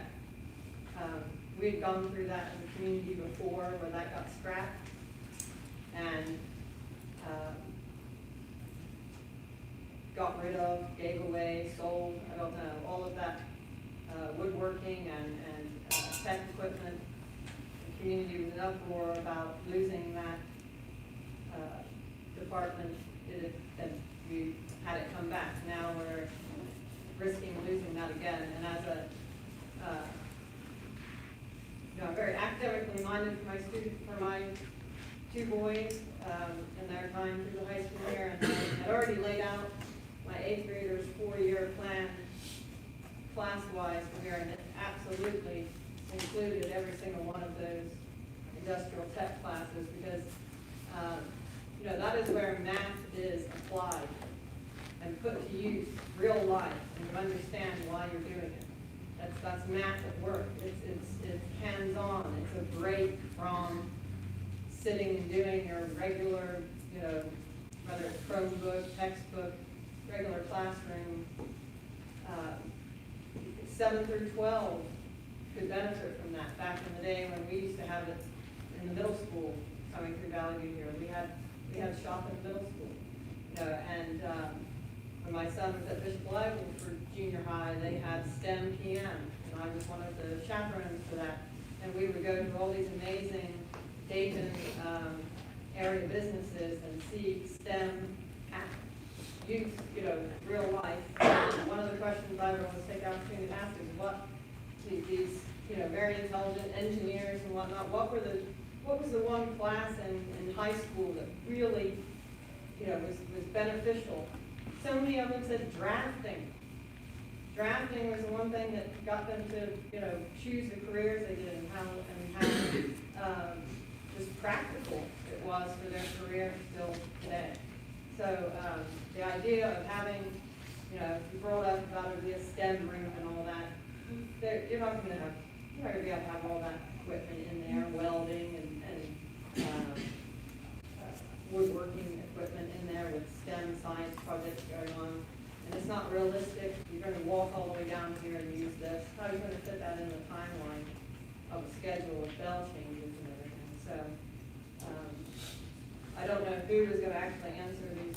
I was going to say, if you could submit your list of questions to Mr. Richards. I think these people. And he can get it to the appropriate people to get you the response. What's the square footage, and there's no industry tech? No, there is. It's 1,163. We just call it Mod Tech. That's the name that we have. Bill Miller. Hello. I apologize for using cards, but if I don't, my 5-minute talk turns into 15 minutes, or the 3-minute talk turns into 15 minutes. Okay. If I get emotional towards the end, I apologize. Hello, thank you for letting me speak. Please understand, I'm the longest tenured coach at Valley View.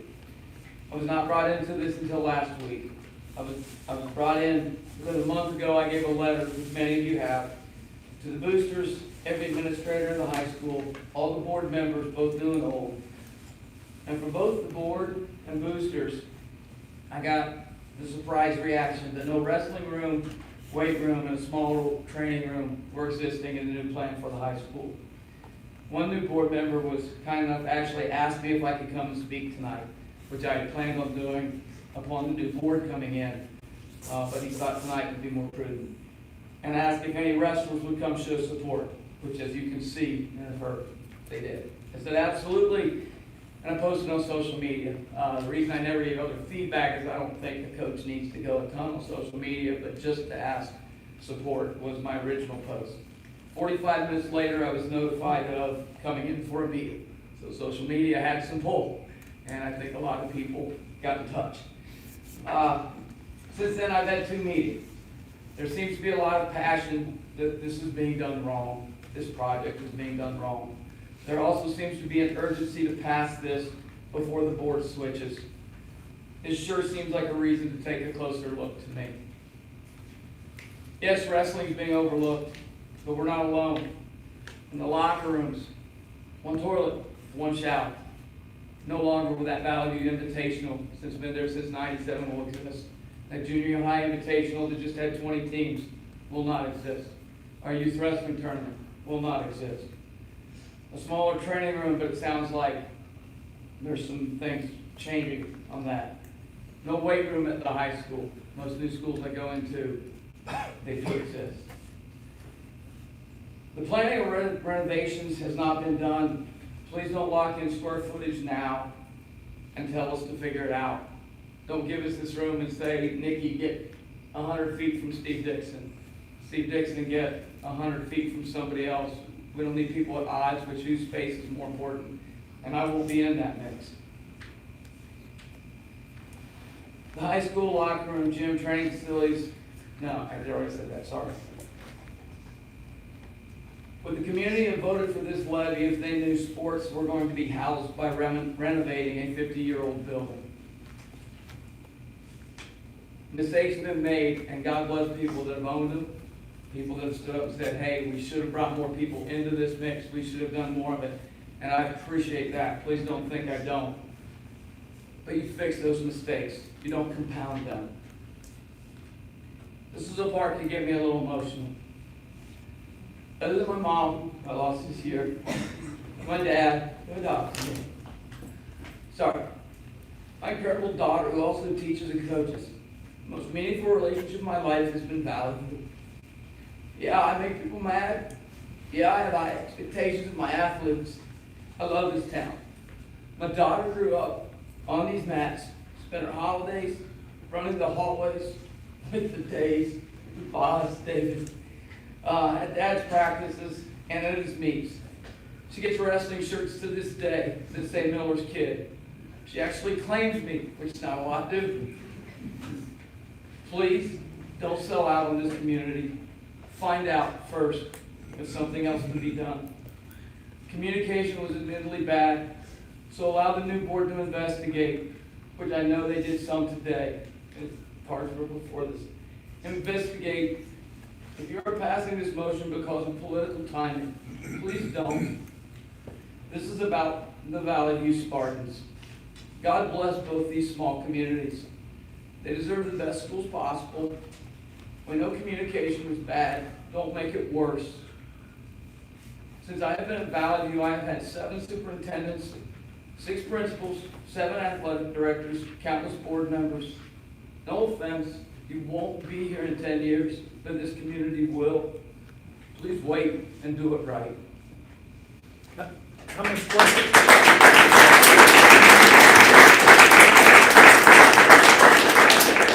How many square feet do you need for the wrestling room? The one, I mean, haven't measured. It would be wonderful to have 2 full matches, something like Brookville do. I've existed in boiler rooms when I was head coach at Springboro.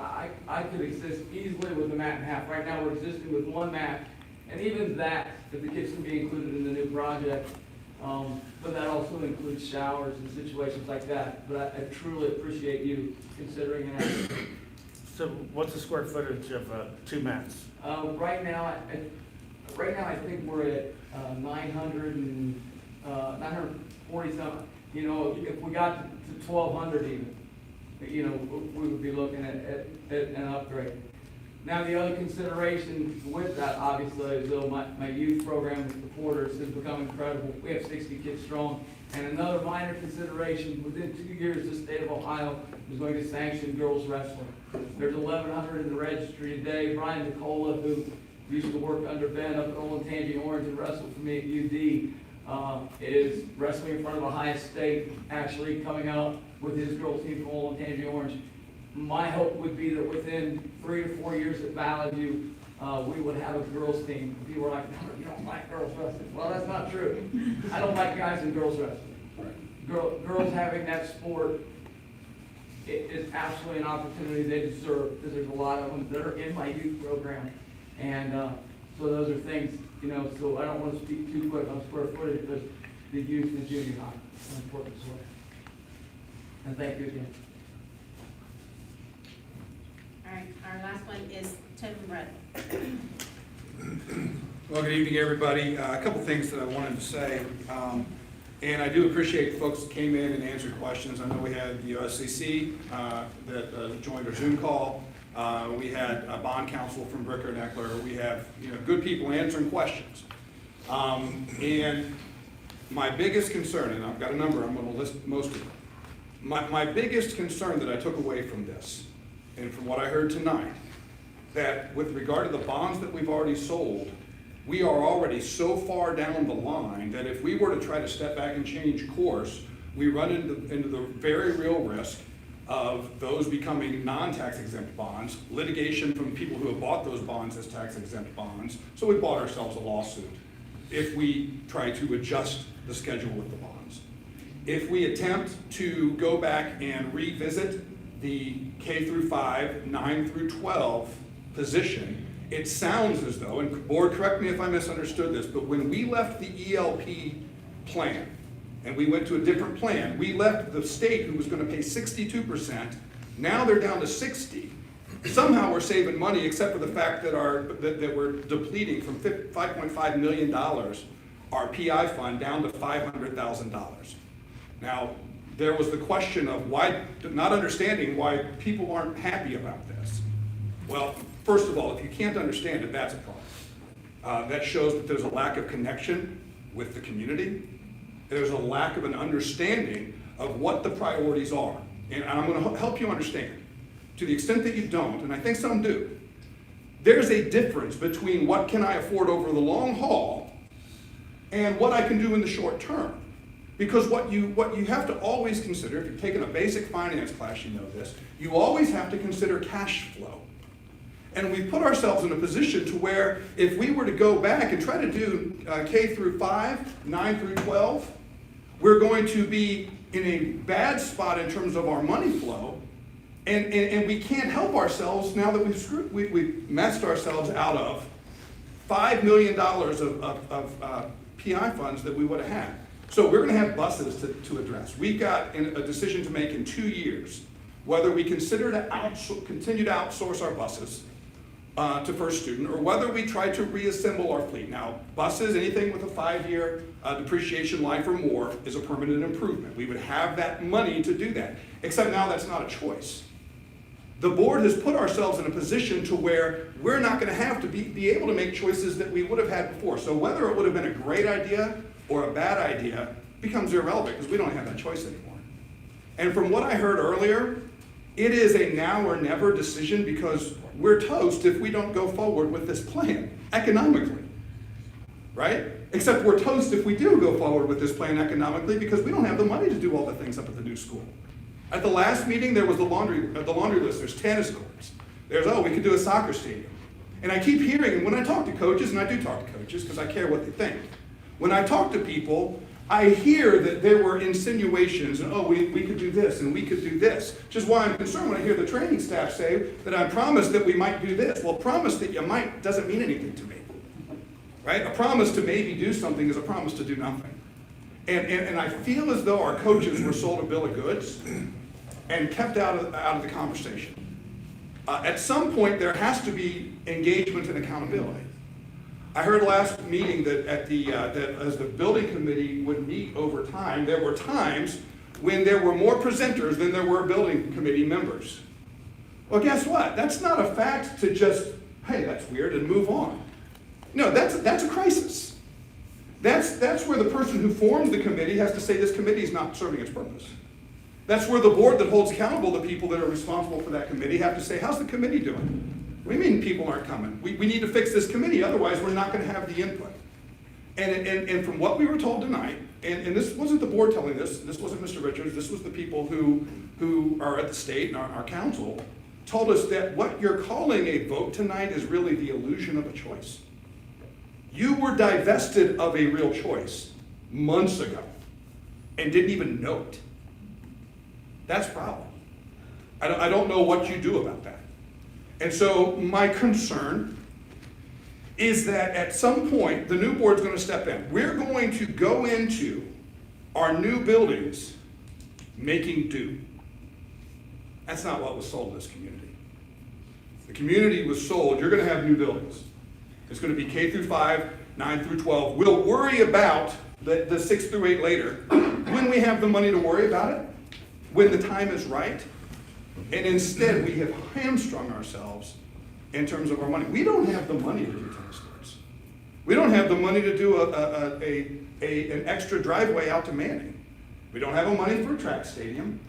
We are going to scrounge to get the money for the 2.5, 2.4 million that we're looking just to renovate this building. And the current plan is to put the preschool on the second floor. And the gaps in the steps are bigger than the kids. Move every drinking fountain down. Somewhere along this line, this went awry. And nobody saw it. And I know it's easy to point to the people in the community and say, well, you're the taxpayers, you should have seen it. You should have said something. We appoint boards, and boards hire people so that these folks here don't have to do this. And so let's not shift the blame. That's bad optics. Somehow or another, as a district, we are going to figure out how to make the best of it. I don't know what that looks like. One thing that I would ask this board to do, there have been questions asked today. You're going to have a comment time at the end. And I can guarantee you the new board's going to do this. Answer their questions. They ask you what you think, what the plan is, tell them what your plans are. The new board's got some planning to do. And I feel like the board put Mr. Richards in a bad spot. And I feel like Mr. Richards put the board in a bad spot. And now you're going to take a vote that you've already been told you don't have a choice. And that's not what we're supposed to be doing tonight. And I hope we can do better. I think our next board will.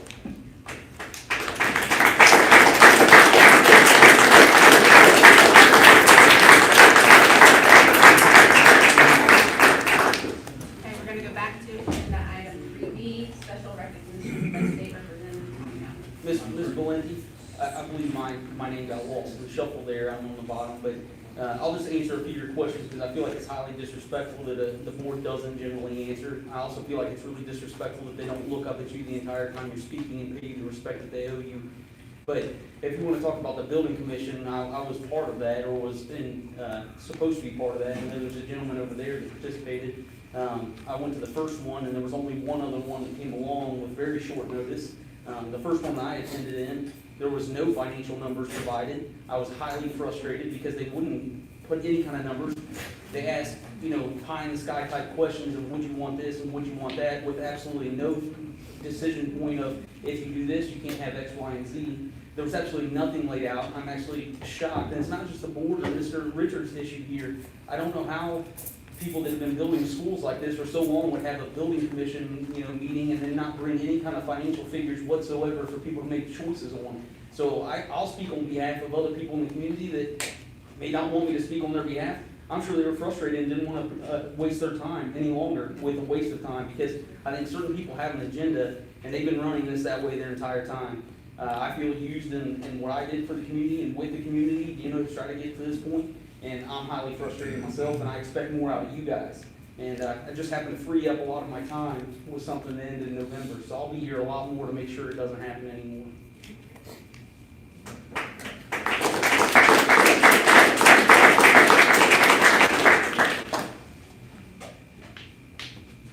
Agenda B, 3B, special recognition by State Representative Tom Young.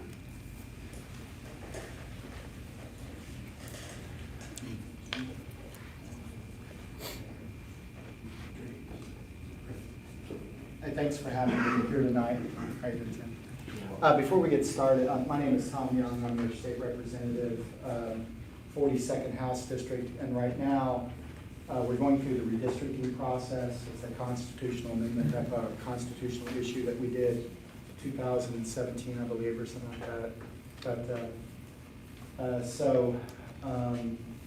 the court is hearing the case, just to bring you up to date. And I think they're gonna come out with a judgment here in the next few days.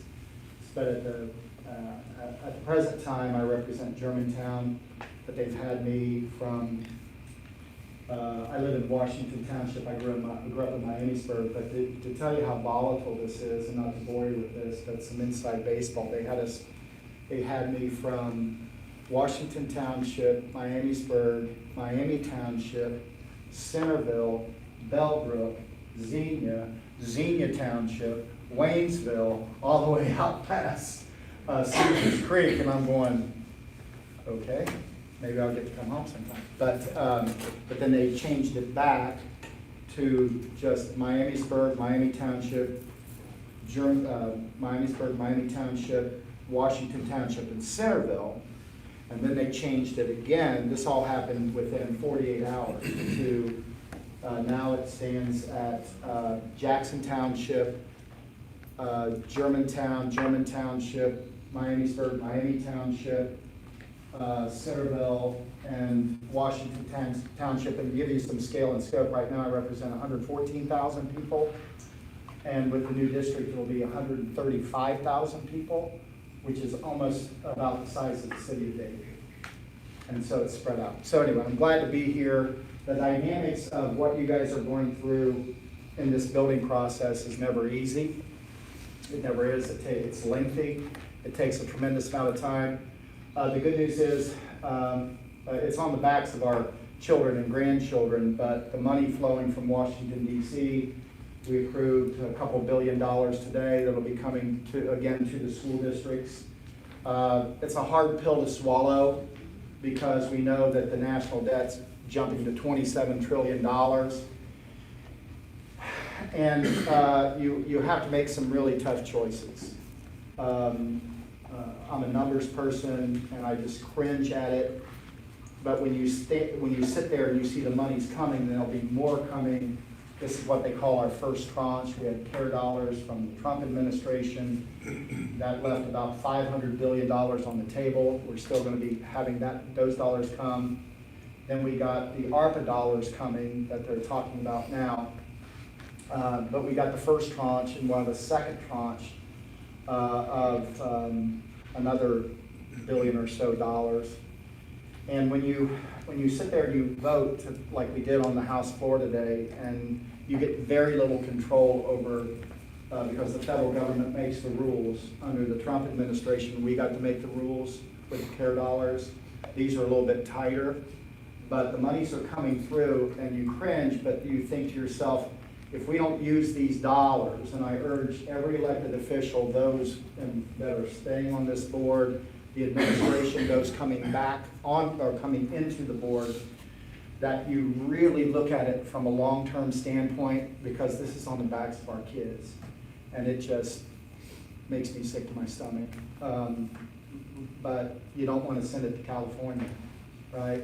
Or New York, or New Jersey. I mean, that's where it's going to go. And so we want to take advantage of it, and we hope that all the citizens in the community, that like you were talking about, are good stewards to it, and good stewards to the future. It's very, very important, because in 3 years, we may be in a recession, and it's going to be hard to wean people off all this money that's coming. But it's coming, and it's not going to be replaced, because there's no way in the world we can tax Ohioans to the point that, to the dollars that you all are getting. So we're blessed right now. Please use it faithfully, and be good stewards to it, and it'll be the best thing we can do with it right now. So I do want to hand out some recognition. Is Mr. Skidmore here? Come on up here, and then Stephanie Smith. Oh, there you are, and Timothy Rudd. I just wrote out a little card. I want to congratulate you for running for public office, and this is not an easy job. I think the worst job in the world is probably being a school board member. Go, Tim, please. Mr. Skidmore. Being a school board member, We're trying to do some things as far as compensation at the state level for you, but it's hard. And it's, I would say, day in and day out, I get about 200 to 300 emails and calls, and 90% of them are hate. Okay? That's kind of the environment that we live in today. But bless you for stepping up and doing this. It's not going to be easy, but this is a great, great community with a tremendous heritage. So good luck, and I'll be talking to you guys soon. Okay.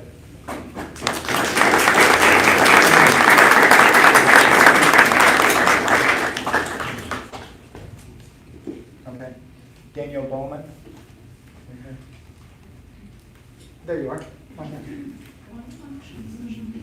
Okay. I'm glad. Were we able to start you? I Oh, yeah, good, okay, we did, okay. Hi. Hi, I'm Tom Young. Hi. Nice to meet you. This is a commendation for your great effort here.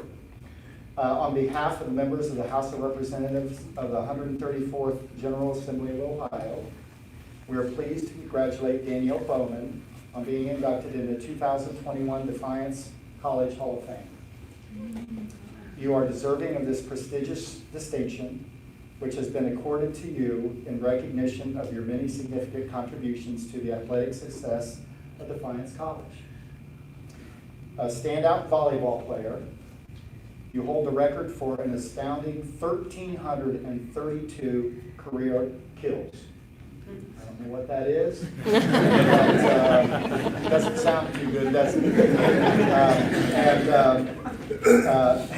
And as the current coach of the Valley View High School girls volleyball team, you have combined talent and competitive spirit with the highest ideals of good sportsmanship in all of your efforts. You are truly a remarkable individual. Your exceptional record of achievement stands as a hallmark worthy of emulation, and you have inspired countless people to excel in numerous areas of the endeavor. The respect and admiration that you have earned throughout your lifetime are evident, and your accomplishments are a justifiable source of pride and an excellent reflection, not only on you, but also on your family and your community. Thus, it is a sincere pleasure that we commend you on your recent accolade and salute you as a fine citizen. Tom Young, Rodney Creech, and Speaker of the House, Robert Cobb.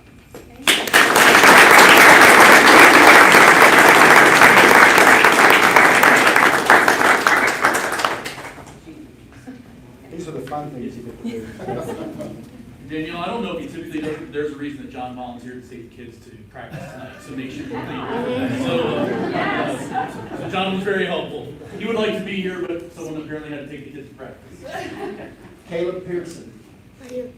I am so anxious to meet you, my friend. I'm Tom Young. How are you? Good. Did you know this was going to happen? Oh, you did? Okay, so you're not that surprised, are you? No, Dad, they're going to praise me tonight. So, on behalf of the members of the House of Representatives, the 134th General Assembly of Ohio, we're pleased to pay tribute to Caleb Pearson on the excellent performance of your project at the 2021 Ohio Invention Convention. Are you guys aware of this? Yes. Pretty cool, huh? Sponsored by the Ohio Invention League. You have routinely exhibited unparalleled energy, skill, and initiative in all your endeavors as one of the Valley View School District's most valued students, and at this year's Ohio Invention Convention, you received an industry award in the household tools kindergarten through 5th grade category for your entry Mask Washer 2020. Is that right? Good. You can be proud of your exemplary record of attainment and that you have become a stalwart example for your peers, and you're deserving of high praise. A remarkable young man, you have always pursued your educational objectives with tenacity, and your many exemplary qualities will no doubt be of great benefit to you as you face the challenges of the future. Understandably, your leadership, maturity, and self-discipline have won you a host of admirers, and your vitality, diligence, and positive outlook have set a fine example for others to follow. Thus, with this sincere pride, We salute you on your success and offer best wishes to you for years to come. Tom Young and Speaker of the House, Robert Peck.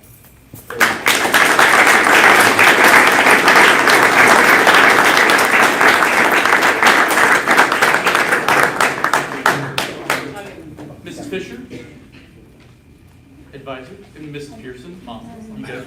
You guys want to come up and get a picture? I used you out. So, can we get sides as well? Absolutely. And mom. We'll take pictures of mom. And mom. Yeah.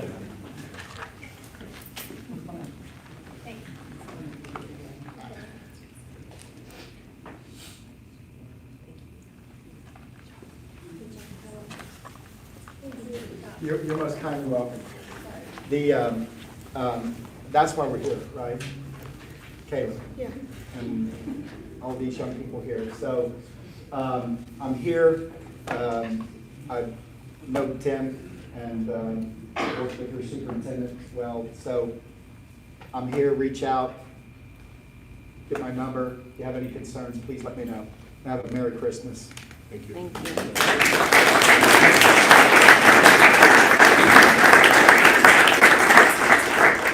Hey, Caleb, thanks for giving up basketball time for us. We appreciate it. I know that was tough, but we do appreciate you being here. Hopefully we can make the last. Okay, there we go.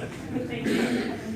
All right, so we're gonna go ahead and move on to agenda item 4, approval of minutes. Can I have a motion to approve the regular meeting minutes of November 16, 2021? They were attachment number 1 in your board packet.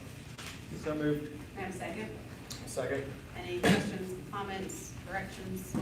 Roll call, please. Mr. DeGroat? Yes. Mr. Boyd? Yes. Mr. Gagline? Yes. Mrs. Iser? Yes. Mrs. Valenti? Yes, agenda item 5, building project letter A, recommend the board approve the resolution to approve the schematic design.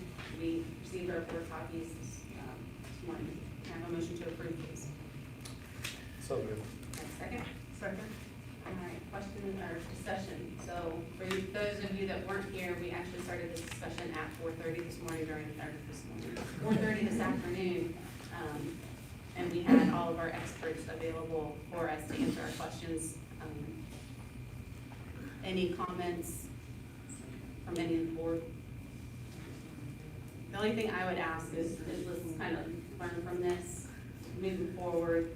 We can't change any of the shortcomings that didn't happen that we're supposed to. But what we can do is, after this design phase, I mean, we've still got another. There's 2 more to go. Two, right. And so let's make sure that we get the people who are the stakeholders, who know what the kids need to be successful, instead of us assuming, or instead of us guessing. Let's make sure that we involve them in the process, so that we get the best facilities that we can. Any other comments?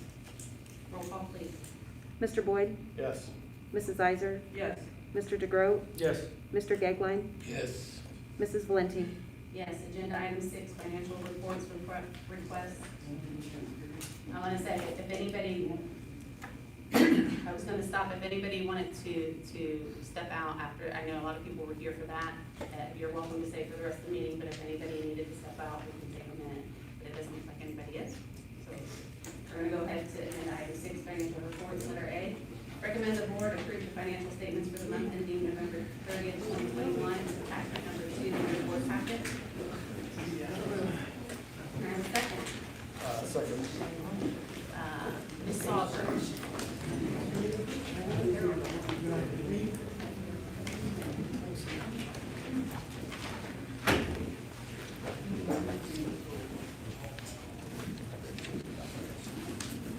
And that goes for Conger and Howie. It's been a long day for you guys, and we will not be offended if you would like to step out as well. We appreciate your time and answering our questions. Glad to be here. Yeah, thank you so much for answering our questions. You have been, should I go ahead? Yes. You have your typical board reports in front of you. We are 5 out of 12 months out through the fiscal year, so 1 more month and we're going to be at about 50%. To date, we're running about $340,000 ahead in revenue and about $480,000 behind our planned expenses. And so we're trending very well for the year so far. I don't foresee any surprises or changes at this point, but obviously that's why we look at this report every month, is so that I can, on a monthly basis, update you of how our planned expenses and revenues are compared to actuals. One note that I will tell you, I am anxiously awaiting information on the state budget and what that funding actually truly looks like for us, but they've kicked it another month. Did they really? They did. So you're not getting it this month? No, we're not getting it this month. We received notification that in January, they should have the final pieces worked out to their end of the software system to roll that out. So as soon as I have it and as soon as I understand it and can put it, into context so that at a board level you understand what that looks like for us and how it's gonna, if it's gonna change our funding much. The simulations showed very little change. And so, we'll see when the formula actually is released. Anything else for us? No. Any questions or concerns for Ms. Salter? Roll call, please. Mrs. Iser? Yes. Mr. Boyd? Yes. Mr. DeGroat? Yes. Mr. Gagline? Yes. Mrs. Valenti? Yes. Letter B, recommend the board approve a donation from Wally Cyber to Valley Local Schools for a Zoomer chair valued at $2,300. Can I have a motion to approve, please? So moved. And second. Second. Mr. Richards? We were approached by an individual in the community who was willing to give us basically a motorized scooter, so that we could be able to use that for kids or visitors to the building that might need assistance. So we accept that donation with a lot of thanks. Any other questions or comments? Roll call, please. Mr. DeGroat? Yes. Mrs. Iser? Yes. Mr. Boyd? Yes. Mr. Gagline? Yes. Mrs. Valenti? Yes. Number 7, letter A, new business, personnel. Number 1, can I have a motion to approve personnel action as recommended in attachment number 3 in our board packet? So moved. And I have a second. Second. Mr. Richards? I thought I saw him here. He was, he's Mr. back Barnett? there in the corner. There he is. Mr. Barnett's on here. We did hire him at the beginning of the year because we needed some additional teachers. Mr. Barnett has been here. He was working on our provisional license, and now he is fully certified. So we get to hire him officially as a member of the teaching staff.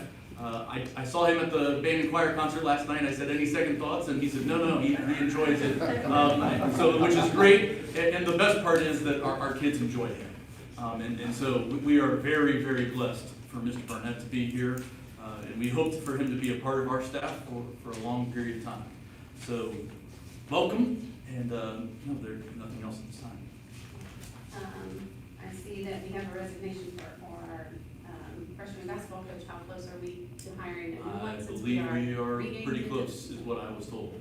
So I was told we were pretty close. In fact, I think we were hoping to have somebody in for tonight, but that didn't happen. They can start without our approval. They don't have Yes. to wait until January. Correct. So once you guys decide on Yes. somebody. Okay. Any other questions or comments? Roll call, please. Mr. Boyd? Yes. Mrs. Iser? Yes. Mr. DeGroat? Yes. Mr. Gagline? Yes. Mrs. Valenti? Yes, letter B, recommend the board approve an additional bus route for special education. Can I have a motion to approve, please? So moved. Can I have a second? Second. And I think we put this on our radar. I did. So one of the things, Mr. Pugh, Mr. Wharton was here, Mr. Phillips and I, we've continued to, we always look at numbers. That's something that the administrative team does on a pretty regular basis. Not just in the classrooms, it's one of the reasons we knew to anticipate having some kindergarten teacher this year. We typically have 6, we have 7 this year, because this was a big kindergarten class. So we were able to hit that. One of the numbers that we've been looking at was the length of our bus rides for our special needs students. Right now, we top out at about 63 minutes for our special needs students. I will say when we made a cut a few years ago, for budgetary reasons, we cut a few regular ed bus routes as well. We were looking at times, and we were able to do that and still have pretty low bus ride times. When you only have one bus, though, if you have certain kids move in certain areas of the district, especially in a district as large as ours, it doesn't necessarily increase the ridership to the bus, but it can lengthen the bus time. Previously, we had some of the kids that picked up on the bus in a fairly compact area, and now it's not. Mr. Pugh's staff, he's in charge of our van riders and stuff like that, so he's been picking up a lot. And he picks up people, various other things. So what I would propose to do is to add an additional special education bus route back into the mix so that we would have 2 bus routes. The purpose would be to ensure that no special ed student would have a bus ride of over an hour. Obviously, we want to get it down as low as possible. That's obviously the goal. We're going to have to work on the scheduling end, and the transportation office can work on that. I think Mrs. Thomas and Mr. Phillips have been pretty clever that we've got some ESSER money for special education purposes that we can allocate towards that, so that the entirety of that would not necessarily have to come out of our general fund. The anticipated cost, if it was a full year, and I want to give it a full year for Odyssey, for the rest of this year, it's not a full year, but it's about $60,000 for per route for a full year. So for the rest of this year, it's about 30. And I think, Mrs. Thomas, I don't want to put you on the spot, we've got, That's 63,000. yeah. So we should be able to absorb the cost for this year. Without making promises for next year, I think we have to keep looking at the numbers, which is what we do. But for the rest of this year, I would propose that we add a second route, just for those students. I just believe that's necessary.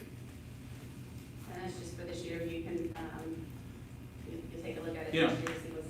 Well, I think we got to keep looking at the numbers once they break the route down and we see how long those routes are. You know, is that kids that move in, kids that move out?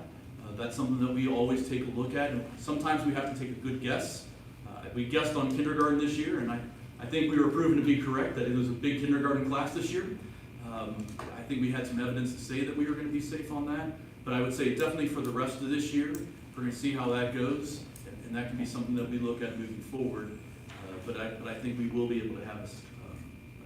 I just think that's the right thing for kids. Any questions or comments? Roll call, please. Mr. DeGroat? Yes. Mr. Boyd? Yes.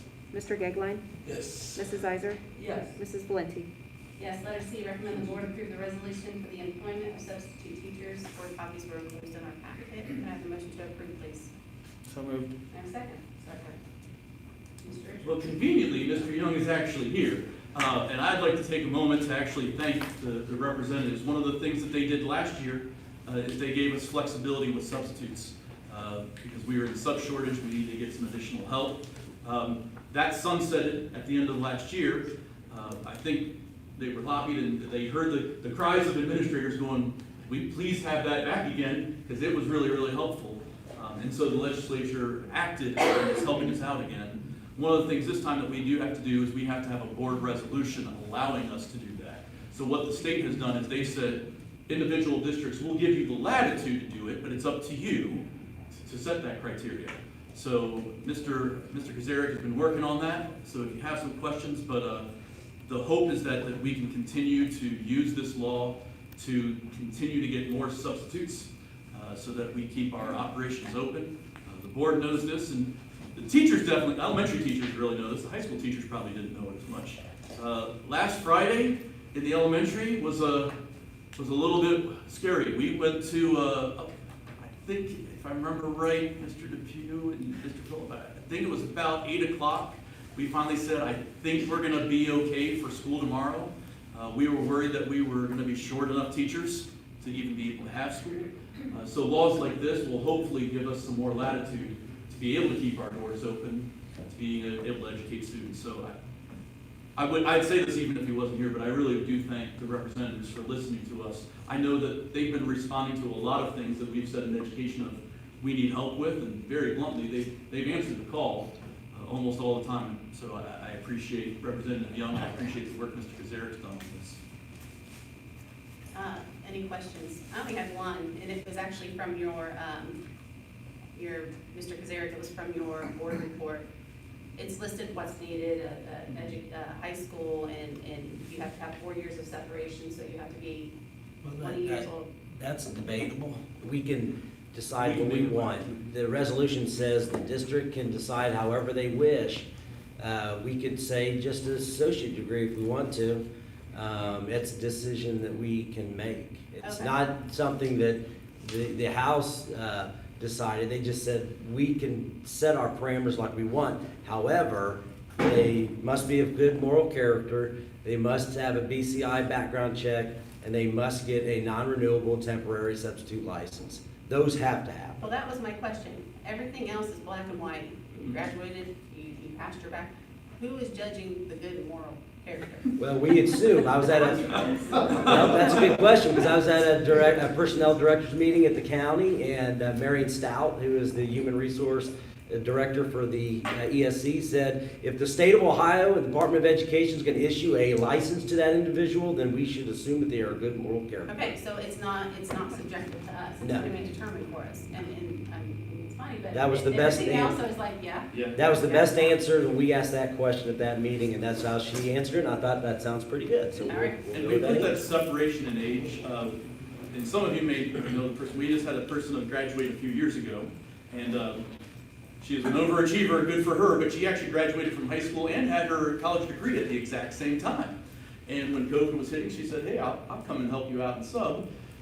We thought it might have been a little awkward for a person to be a substitute teacher with kids that they were just in the building with the previous year, so that's where we put the separation. So if that person wanted to substitute down in the elementary school, hey, that'd be fine. We're not stopping that, and this young woman is fantastic.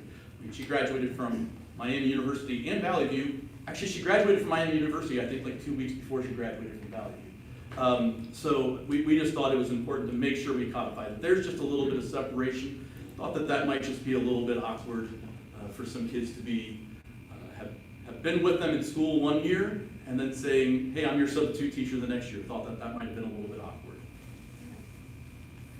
Any other questions? What is the number to have no school? You said the elementary was closed on. Well, it's how many subs we can get. So we've been, it's been kind of a perfect storm. I will tell you, if you want to substitute at the elementary school, there's Mr. Kazaric, go see him afterwards, he'd love to have you. We do a pretty good job. For my junior high and high school people, you're going, it's been kind of okay for us as of late, and it has been. I will tell you, as a former high school person, substituting at a high school is different than substituting at an elementary. It just is. So it's hard. Not that it's not hard at a high school for anybody that's subbed at a high school. But part of that, Mr. DeGroat, is we just look at how many teachers that we have uncovered and what we're pulling from. So I know Mrs. Schmidt, Mrs. Pickerel have covered a number of times, Mrs. Thomas, Mr. Phil. I mean, we've had almost everybody's gone and substituted at some point in time, but at some point in time, it's not a magic number, but if we can't adequately supervise the students, then we shouldn't have school, because if we're gonna have school, I think there's an assumption that we're gonna be able to keep the kids safe, and if we don't have the appropriate coverage of that, then we're not talking about student safety. We were close, we made it work. Probably parents didn't know too much about that on Friday. Teachers did. Teachers very much knew about that issue on Friday, but I'm very thankful for the law that we have to be able to try to get some more relief to that as we move forward. So yet again, if anybody knows anybody that wants to substitute, especially at the elementary, we would love to have them. And you got to contact Mr. Kazaric. He talks to people. I think he sees 1 or 2 people almost every day that are interested in subbing and tries to help them through that process, so we try to get them in our district. All right. Any other questions or comments? Roll call, please. Mr. DeGroat? Yes. Mrs. Iser? Yes. Mr. Boyd? Yes. Mr. Gagline? Yes. Mrs. Valenti? Yes, letter D, recommend the board approve Douglas Studer be reappointed as a trustee for the Germantown Public Library Boards for the term expiring December 31st, 2028. So moved. And a second? Second. Mr. Richards? This is one of those things that we're asked to do as the election agent for the public library. Any questions or comments? Roll call, please. Mr. DeGroat? Yes. Mrs. Iser? Yes. Mr. Boyd? Yes. Mr. Gagline? Yes. Mrs. Valenti? Yes. Superintendent comments? Well, I'd like to thank everybody for being here as well.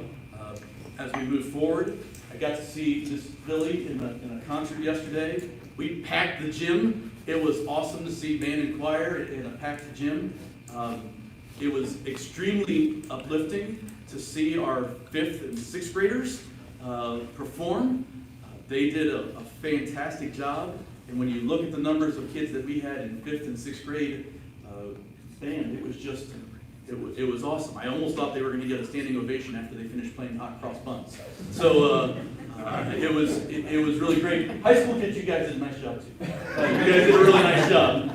But it was truly awesome watching kids for the first time, because we didn't have really a lot of concerts last year, watching those young kids get up there, I was extremely impressed, as a person that did arts as well, that every one of the kids, when the director stood up on the podium, they got their instruments to the ready.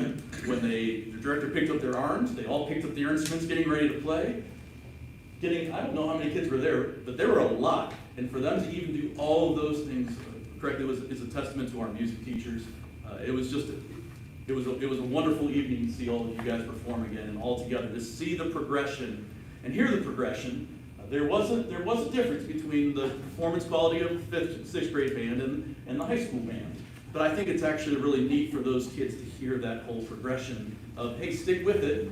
And I talked to a parent last night, who shall remain nameless, that said, I remember not too long ago when my kid was playing hot cross buns, and now my kid's a senior. And it's amazing how far they've come in such a short period of time. And that's one of the benefits of not just the arts, but of athletics and the academics. As educators, we get an awesome job, because we get to see kids at one end, and we see them at another end. I'd like to take a moment as well. Representative Young said it very eloquently, so I won't take much time, when he talked to the 3 incoming board members about the difficulty of being a board member. But I will say this is the last meeting for 3 current board members. And you guys have all served different lengths of time in service. Mrs. Valenti, Mr. Gagline, Mr. Boyd, you were on the board when I was hired. I appreciate all the work that you've done for me, all the selfless work that you put in for the district. I don't know if it's ever going to be truly known how much all 3 of these individuals, and actually all of our board members, but these 3 individuals give up their time. When we say, hey, we need to have a 4 o'clock meeting, they make the 4 o'clock meeting. They do the things necessary. I appreciate Representatives Young about they might try to help the compensation package for board members, but I'm pretty positive that any of these people that are up here, they don't do it for the money. And I think they are truly public servants. And I think our 3 new board members are the same way. So I'd like to thank them for their service. I know you won't be on the board, but I have a feeling that you won't be gone from Valley View, and you won't be done contributing to our schools and to our students, because I truly believe it's in your hearts. And other than that, I'd like to wish everybody a Merry Christmas, to have a happy holiday season. Hopefully everybody can stay safe. We're looking forward to getting back after it. Next week, as I know they're doing the Christmas parties and stuff at the school. So if you really want to sub next week, the elementary is really the place to be next week. If you have never been at an elementary school for Halloween or Christmas, that's really something you should experience one time in your life. It is an experience. But really, Merry Christmas to everybody, and if you're going away over the 2 weeks, safe travels to you. If you're staying here, hopefully everybody can have a restful time with family and friends. Thank you, feasibility. So from a student perspective, the Student Leadership Club this week, which Max and I are part of, went through prevention and trauma training with professionals from the Dayton area, and we think that'll be very successful in upcoming projects that we are planning on working on. Then the FFA chapter also hosted their first meeting of the year, which was great to get everyone together, because we have a very large number of members this year, particularly in the freshman class, which is always great to see. Power Hour has returned to the high school, so students are becoming involved in a multitude of activities. I've tried a bunch of stuff today. I went to dance club. I don't know. It was very fun. Again, the Symphonic Band hosted their first concert of the year. I think Mr. Burns was saying that it was the first concert he conducted in over 2 years. And it was great to see so many people. And the 5th and 6th grade band, he warned us in advance they'd really be excited to see us. They just kept looking at the high school band all night, and it's so much fun. And then also, from the last few meetings, something that I've noticed is there's just a lack of communication between the community and the board, and I don't place that fault on the board or the community, but I think that that's a problem that needs to be addressed into this upcoming school year, so that way these problems don't occur again, and we can move on with the project, because I don't really personally, I've never designed a building, so I think that this is something that needs to happen continuing forward. And finally, I just wanted to say thank you to those who participated in tonight's meeting, and for Representative Tom Young for coming tonight. And for those who are stepping down from the board, I wanted to thank you for your years of service and say that I'm looking forward to working with the new board members coming up at the end of the year. Thank you. Mr. Cradlebaum. Well, Sophia covered a lot, but I'm gonna piggyback off of the Power Hour comment that she made. So basically, the difference between Power Hour now and Power Hour before it was temporarily suspended is that there's a lot more structure to it. So students on Fridays, a form is sent out to seniors, and seniors basically choose what clubs they want to go to on which days for the upcoming week. And then I believe on Sundays it's sent out to juniors, and then on Mondays it's sent out to sophomores and freshmen. And then Mondays are still advisory days, so it's a good way to start the week, to stay, to have more consistency in the beginning of the week. And when you sign up for a Power Hour Club, it adds you to the list of that. So when the clubs start for that day for Power Hour, the teacher who's running them has a list of who needs to be there, so they take attendance. So there's a lot more structure and accountability to it, and that's why I think it'll work a lot better this time around than what happened last time. We knew that there would be problems, obviously, little issues to resolve, but that's kind of like the biggest difference between this version of Power Hour and last version of Power Hour. But in addition to that, the winter sports season is really starting to pick up. Obviously, we've got a girls' basketball game happening right now. Tomorrow, the boys play Franklin, which is going to be a really good game, and the pep band is going to be there, and that's the first time that the pep band will be at a boys' basketball game in 2 years. So that's really fun. We are having our Christmas dance this Saturday. The National Honor Society is hosting that. And what's really cool about that one is it's $10 per ticket, or you can donate 3 cans and then pay $5. So they kind of have that donation incentive. And then that's not the only donating that we're doing this week. There's also a Toys for Tots drive that the music department is hosting in collaboration with the United States Marine Corps. And also, the Valley View Interact Club is running a household good drive. So this is things like toiletries, like toilet toothbrushes, those kinds of things. So we've got a lot of fun ways to donate and give back to our community going on right now. And I would also like to recognize JT Ferguson and Matthew Cotterman, two very valuable parts of our football team. JT was just named first team Division IV All-State Offense, and Matthew was named third team Division IV All-State Defense. And those are very prestigious honors for them, so congratulations to them. And then also I would like to thank Mrs. Valeni, Mr. Gagline, and Mr. Boyd for your service to this community and to this board, and especially Mrs. Valeni for being with me and Sophia on the student roundtable that we have with other student board members from the surrounding area. And also just being a defendant of me and Sophia, it's not just a couple of me. I would also like to thank all of the visitors that we had today. Unfortunately, I couldn't make it, I was at bowling. But it's always good to hear from the community, especially when there's something that they're very passionate about. And like always, we should do everything that we possibly can to meet their needs and to listen, at least listen to what they have to say. So, thank you. Always impressed with you guys. Ms. Isaac. Yeah, I just thank you to Representative Young for being here, and thank you to Rick Wharton for all of his service.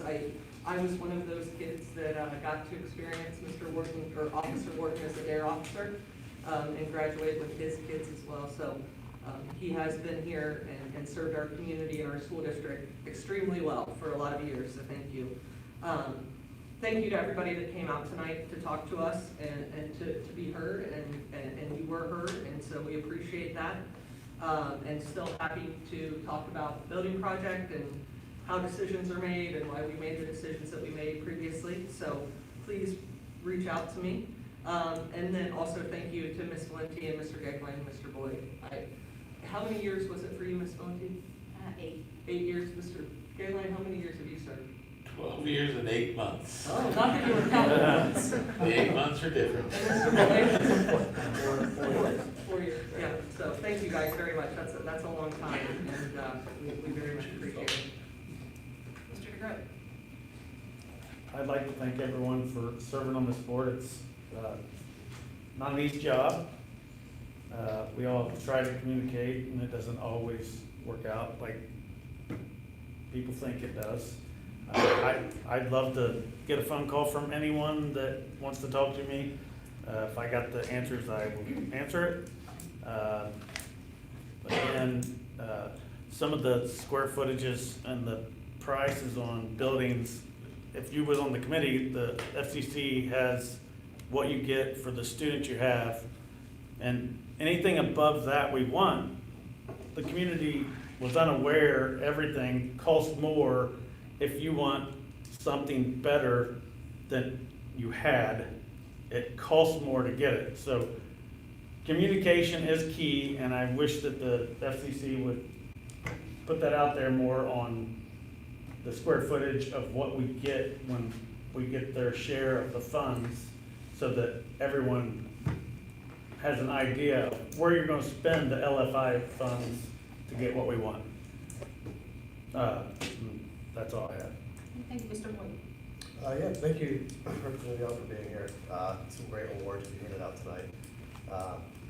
Mrs. Bellman even knew that she was getting the award, which is even better. And thank you to Mr. Warden. I mean, 30-plus years, I can't remember what he actually said, it's amazing, for his service and what he actually did for the entire community. So it's been a pleasure to serve 4 years, it's gone like that. Very quick. But I just think reflecting, I think just really thanking the people that don't ever give enough recognition as the staff that really make this community and school what it is, and making it run each and every day. I think that's here, we're to serve them and the students and provide the quality education that we do the best of our ability. So with that, I'm just keeping it short. I appreciate everyone's support. It was a pleasure serving everybody. Wish everybody the best. Mr. Giglin. Okay, first I want to wish everybody happy holidays. It's my last board meeting, but that's a different story. Suggestions for the new board in 2022. We have 2 and we have 3 out there. A couple of things, I'm making suggestions from what I've learned and seen over the last 8 months and the 12 years before that, which I did have a little break to get myself refreshed. I would like to see the new board, I'm suggesting, I'm not telling you what to do, because when you get up here, it's your job then. Evaluate our staffing needs. I think that's an important part right now with the financial situation. I would like to see and I told Mr. Richards this, because we have a board policy meeting in January. I'd like to see you go into 6320 and change from 50,000 to 20,000 before you need a bid. I think it's way too high. I think 20,000 is enough before you get bids. I think you should also look into the legal representation. There's one legal firm I think you really should look into as a choice. The SRC, I'd like to see go in to evaluate that, because see if it's worth it to keep it or go in-house, and that's a decision you're gonna have to make. And one of the other ones was improved communications. I think communications need a lot of work. And I'm just talking about everybody. I mean, that's board, superintendent, administration, community, and everything else, because I think that was, obviously for the 4 o'clock meeting, that was one of our big downfalls this year. And it should not be a downfall. It should be important that you communicate with each other. And any other time, you guys, if anybody wants to talk to me or hear my stories, I'll be happy to answer them. So, but good luck to the new board members. You'll do a great job. Just come up here and do it for the kids. Thank you. All right, I've never written out my board member comments, but I did on the 96th time on this one. To say the last year has been disappointing is an understatement. We went from a fully functioning board with open lines of communication between the superintendent and other board members to deteriorating into no communication. Certain rules of communication were put in place, but only enforced on a few of us. Transparency was lost, and that's why I believe a large crowd was here today. Communication and the free flow of information between a school district and its community, the people we work for and pay our bills, is a necessity to building and maintaining trust. We have lost their confidence because we either haven't communicated the why in some of our decisions, or we simply can't justify the decisions that have been made. In 22 days, a new majority board will take over. Learn from these mistakes. Remember who elected you and who you represent. Always be willing to talk or listen to everyone. You are never going to make 100% of the people agree with your decision, but you should always be able to explain why you voted the way you did and the thought process behind your decision. Lastly, read your board packets, show up to the board meeting prepared, and be willing to put in the time needed to do your job. You chose to be a valued board member. It is an honor and should be treated as such. And with that, agenda item 10, organizational meeting prep. Letter A, we need to set a date and a time for organizational board meeting.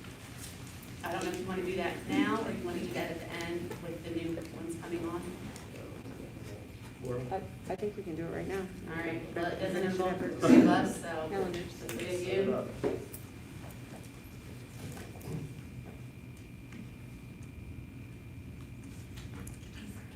Yeah, so normally we have the organizational meeting prior to the regular meeting.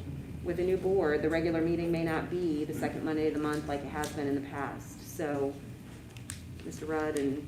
Does the second Monday work for? Yeah, my just assumption would be the, was it 10th, I think? Mm-hmm. 10th works for me. If we want to do the organizational meeting before that, I'd be fine with that. Okay, so we'll do 5:45 on January 10th for the organizational meeting. All right, and then letter B, we need to appoint a president pro temp for the organizational board meeting. So, Ms. Auber, I meant to get with you to do this. I need to ask for is it a motion? I apologize for not being prepared. So do people just nominate who they want to be president? Yeah, I mean, it has to be either Mrs. Iser or Mr. Correct, DeGroat. but I don't, so do we say, I thought that she ran the organization. Nope. Okay. all right, so, I'll make a motion to Mr. DeGroat I'll for second it. President Pro Tem. Can I just really quickly explain President Pro Tem? When we have the, if you don't know the legal term behind that, at the very beginning of the organizational board meeting, before we've actually had, we have to appoint the new board members. That's the very first thing that happens. And then they have to hold elections for who the president is going to be. President Pro Tem is simply who starts the meeting until we've elected a president. I just want to make certain people know that this board's not electing the president of the next board. They're just electing the person that's going to be the placeholder for a few minutes until the new board does make the All right, election. so I just wanted to clarify so people. So Mr. Gagline nominated Mr. DeGroat. I'll second it.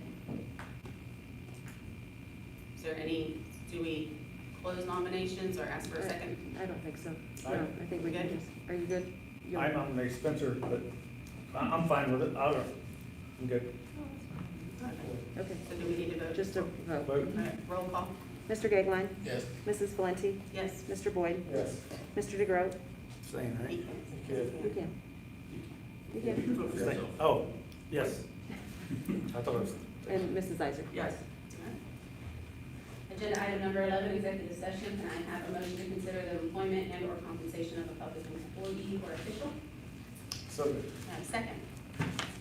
second. I would like to invite in new board members, but I tried that last month and I wasn't allowed. So is it okay for the new board, or for the old board to invite in the new board members? Fine with me. All right, and we'll have Ms. Auber and Mr. Richards. Roll call, please. Mr. Boyd? Yes. Mr. DeGroat? Yes. Mr. Gagline? Yes. Mrs. Iser? Yes. Mrs. Valenti? Yes, we will not take any action afterwards. Are we going down to a? We'll just go into that classroom right across the hall. Thank you all for coming. Thanks for coming.